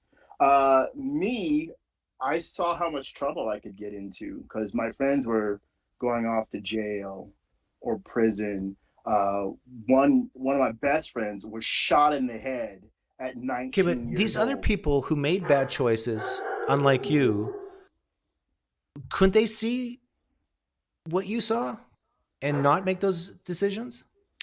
I made bad choices too. I think I'd say the degree of the choices they made hurt other people, where I was making choices that sort of benefited me and didn't even expose me to the people who could say, well, you know, I'll give you a for instance. So I used to meet with some kids at the library and we would exchange computer games. This is the 80s. We would exchange computer games. Well, we wouldn't pay each other for that. We just bring our discs from Radio Shack. See, kids, once upon a time, a disc was like this, is 5 1/4 inches. They're going And to if call you us take a whole boomers. You better stop. It's all right. But we would copy each other's programs and then we'd go back to our schools and we would either trade or sell that software. We did that for years. Again, a group of kids meeting at a library. How innocent is that? But, you know, things like that I was interested in. I wasn't interested in going to someone's house and breaking in and robbing them or stealing a car. Things like that didn't appeal to me. And it just seemed like real trouble.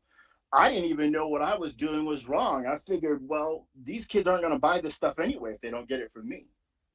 I can tell teenage me today, you were wrong, dude. And here's why you were wrong. But at the time, my father didn't say it was wrong because he didn't know I was doing it. My mother didn't say it was wrong because she didn't know I was doing it. And most of my friends who were, if they were stealing cars or car stereo stuff, they would have given it no thought. They might have said, how is that wrong that you're doing See, that? it's You're interesting. What's Yeah. interesting about your story is that you just didn't have that desire, that inclination. You didn't want to get in trouble. Your interests were elsewhere rather than causing harm or stealing, whatever. And it's interesting to ask, you know, what made you different than others and the psychology behind that. But everything you've been saying has been leaning towards personal responsibility, which I always hold up high. You're a big proponent of that. Yeah. And I'll agree. I had a strange upbringing. I was hurt, so I didn't want to hurt anyone. I was sick. You know, every 2 years, the doctor is saying another thing is wrong with me, kind of like now. So I didn't, it was. Oh, we lost you. Your audio. I can't hear you. I don't know what you pressed something and then I lost your audio. Try again. Now? Is this any better now? Yeah, you're back. You're back. Say something, Doug. I can hear you. Okay, I can't hear you either. I don't know. Okay, he's going to refresh. I washed down my tears from not being able to afford a house with an avocado toast. You need to get some older biracial people on here. I grew up in rural town and this stuff rings true.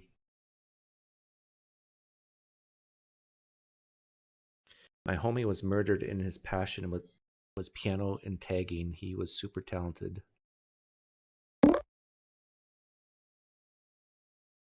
Okay, let's see if his audio works now.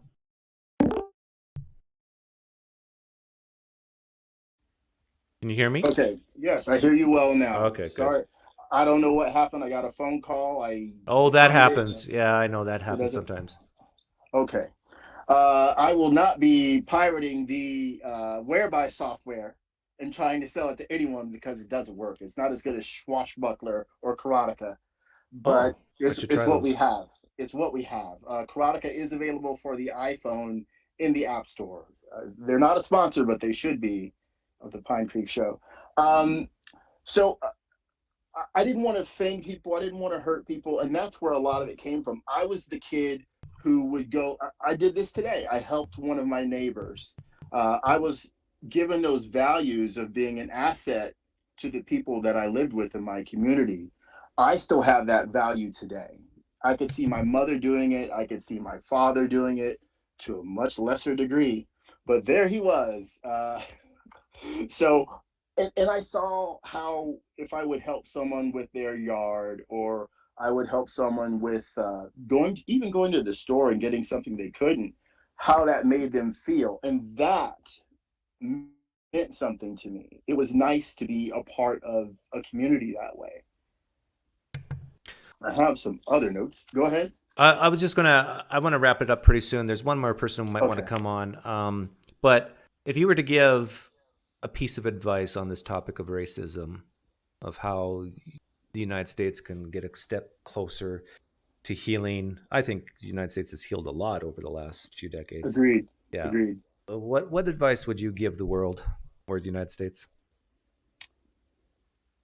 Can I have like 3 minutes to do this? Yeah. Can I please? I have a whole Post-it note here. Sure.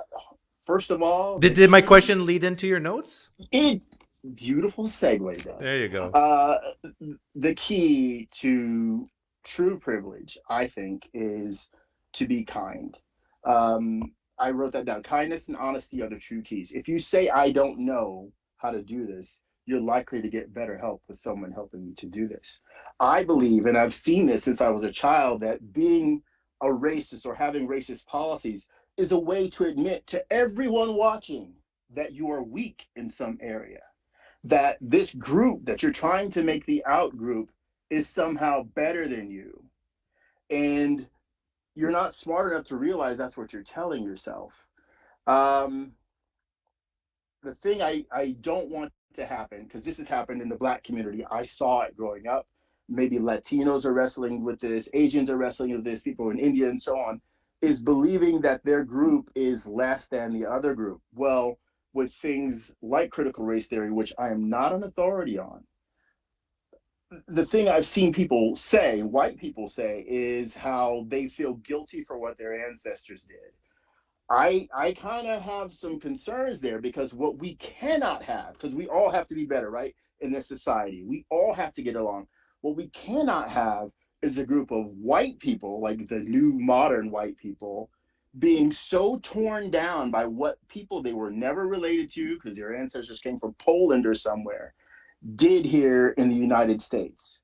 we cannot have them sort of, I would say, sell their own abilities short, or not work as hard, or not be as generous, or just feel terrible because of white guilt. We can't have that, because then if that happens, that person is not at their best either. And in order to make the best possible country, best possible world, we all have to be willing to give it our best. So I think that's something that needs to be brought forth. Now, a quick story. In college, I dated a woman that was white, and I met her mom and her, yeah, there's the thought, I know, but I did. I don't like interracial relationships. You don't? Well, good. She was human, so we're lucky there. My wife's black. I know. So she wanted me to meet her dad. She warned me, she says, I'm going to tell you, my dad is practically a Klansman. And I was like, come on, are you serious? And she says, yes, I'm serious. So we go up to... Don't tell me you went to a Klan meeting. You know, I didn't. We go up there to his trailer at the edge of a cornfield. It was crazy. The trailer is like sort of these washed out, sun-washed colors. This is a scene from a movie. It's like a scene from a movie. I'm going, this is where I die. They're going to find my body somewhere in this cornfield somewhere, and there's not going to be much of me left. So I go in. Here's this guy, real tall, really big guy, and she's like an itty bitty thing. And she says, Dad. She gives him a big hug, and they're talking. They're all happy, and I'm standing there going, I hope I don't wet myself, because this is a pretty intense moment for me. And she said, she introduces me. Dad, this is my one black friend, my one black boyfriend. This is my dad. So she says, I'm going to leave you two alone to talk. And I said, what? And she left. I don't know what she did, where she went. She left. For 30 minutes, this man asked me questions about my future, my past. He wanted to know my intentions with his daughter. Now, if I were a father, I would be asking these sorts of questions. He didn't talk to me about being black, but what he did is he admitted to me that in his past, he had issues with black people. He admitted being prejudiced. He admitted being prejudiced with almost no interaction with black people at all. Wow. Yes. Honesty. And so, honesty. And I started questioning him about this, because I realized this guy does not want to be racist at all. He's just labeled himself that way. Other people may have labeled him that way because of what has come out of his mouth and maybe some of his actions. But he wouldn't be standing here talking to me if he was committed to being a racist. My personal opinion, I've had situations like this before or since that day. I think this is true of almost every racist person you will ever meet. They don't want to be stuck there. They want someone in that group that they're Well, not you're an liking. optimist. I'm sure there's some scumbags out there who... They're gonna be. They're gonna be. I joke, if I were a transformer, I'd be Optimus Prime. But what happened was in that conversation, that 30-minute conversation, he was so grateful that we had that conversation. It was like, oh my gosh, this is some Christian language. It was like he was free from the bonds of prejudice in that moment. And he said, can I give you a hug? And I was like, sure, why not? And I gave him a hug. And that's the moment that she came back in the door. What, you can't hear me? Oh, sorry. You got to first base with the father before the daughter? It's just a hug. It's just a hug. I didn't try to feel his booty, Doug. Okay. But she came back in and she's looking at us like, are you guys okay? And I said, yeah, I just had a nice talk with your dad about you and I and the future and all that stuff.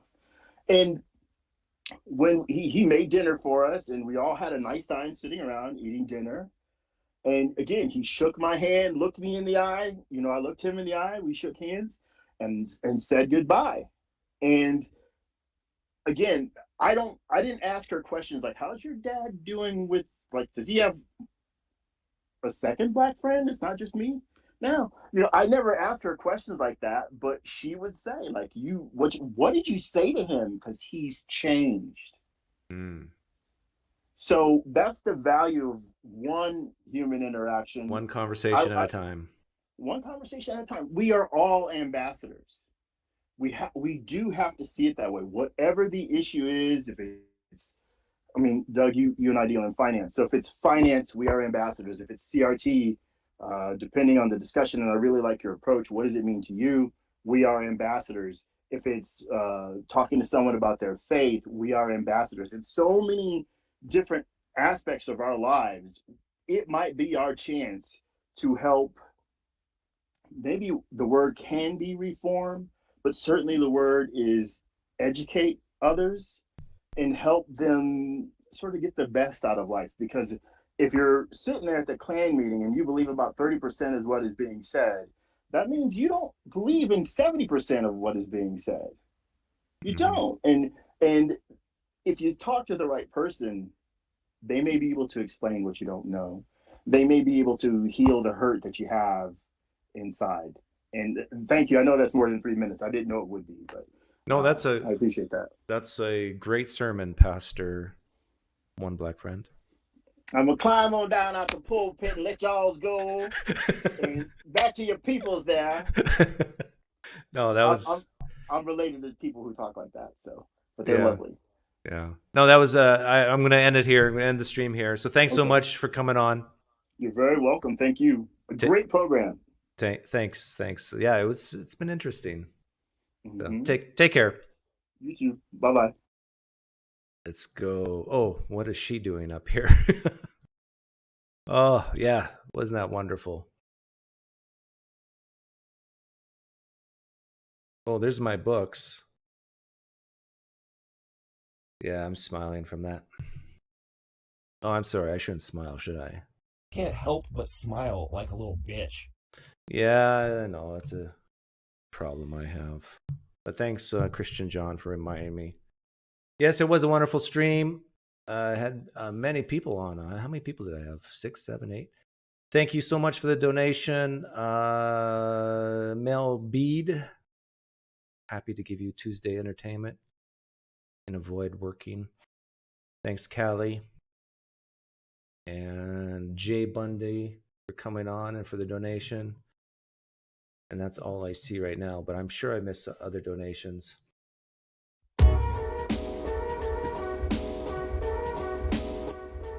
The real question is the people who don't like me for my views, my political views, my CRT views, do you still dislike me? Because I kind of like it if you do. I kind of get scared when everybody likes me. What was that clip from? This is how you defeat PineCreek. This is the clip on how to defeat PineCreek. He has to leave when you can be strong and resist him and really resist him. He has to leave. Resist me. Hallelujah. So you can truly have peace and joy all the time, even when the devil's bringing insane attacks. You really can. You really can. Hallelujah. I should leave her face up behind me here.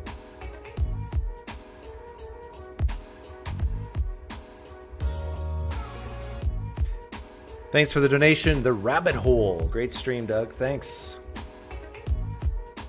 I'm dead inside. I don't care. Hey, it's my brother, Bob Smith.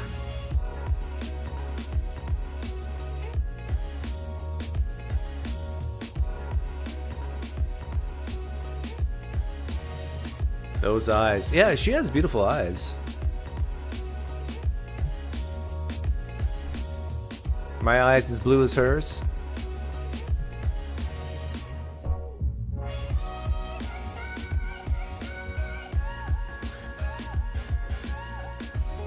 Blue eye privilege.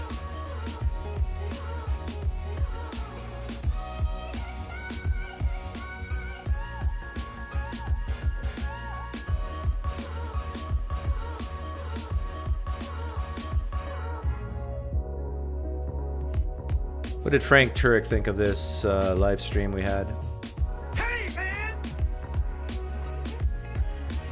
This makes sense!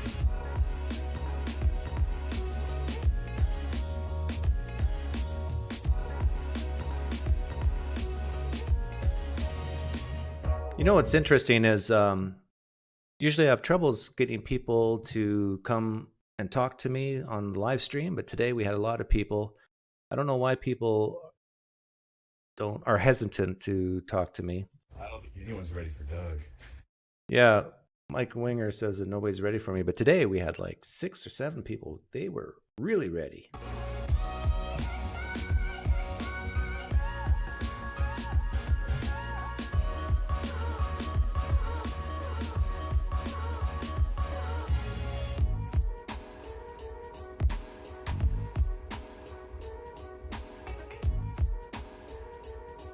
Well, I gotta say something about this here.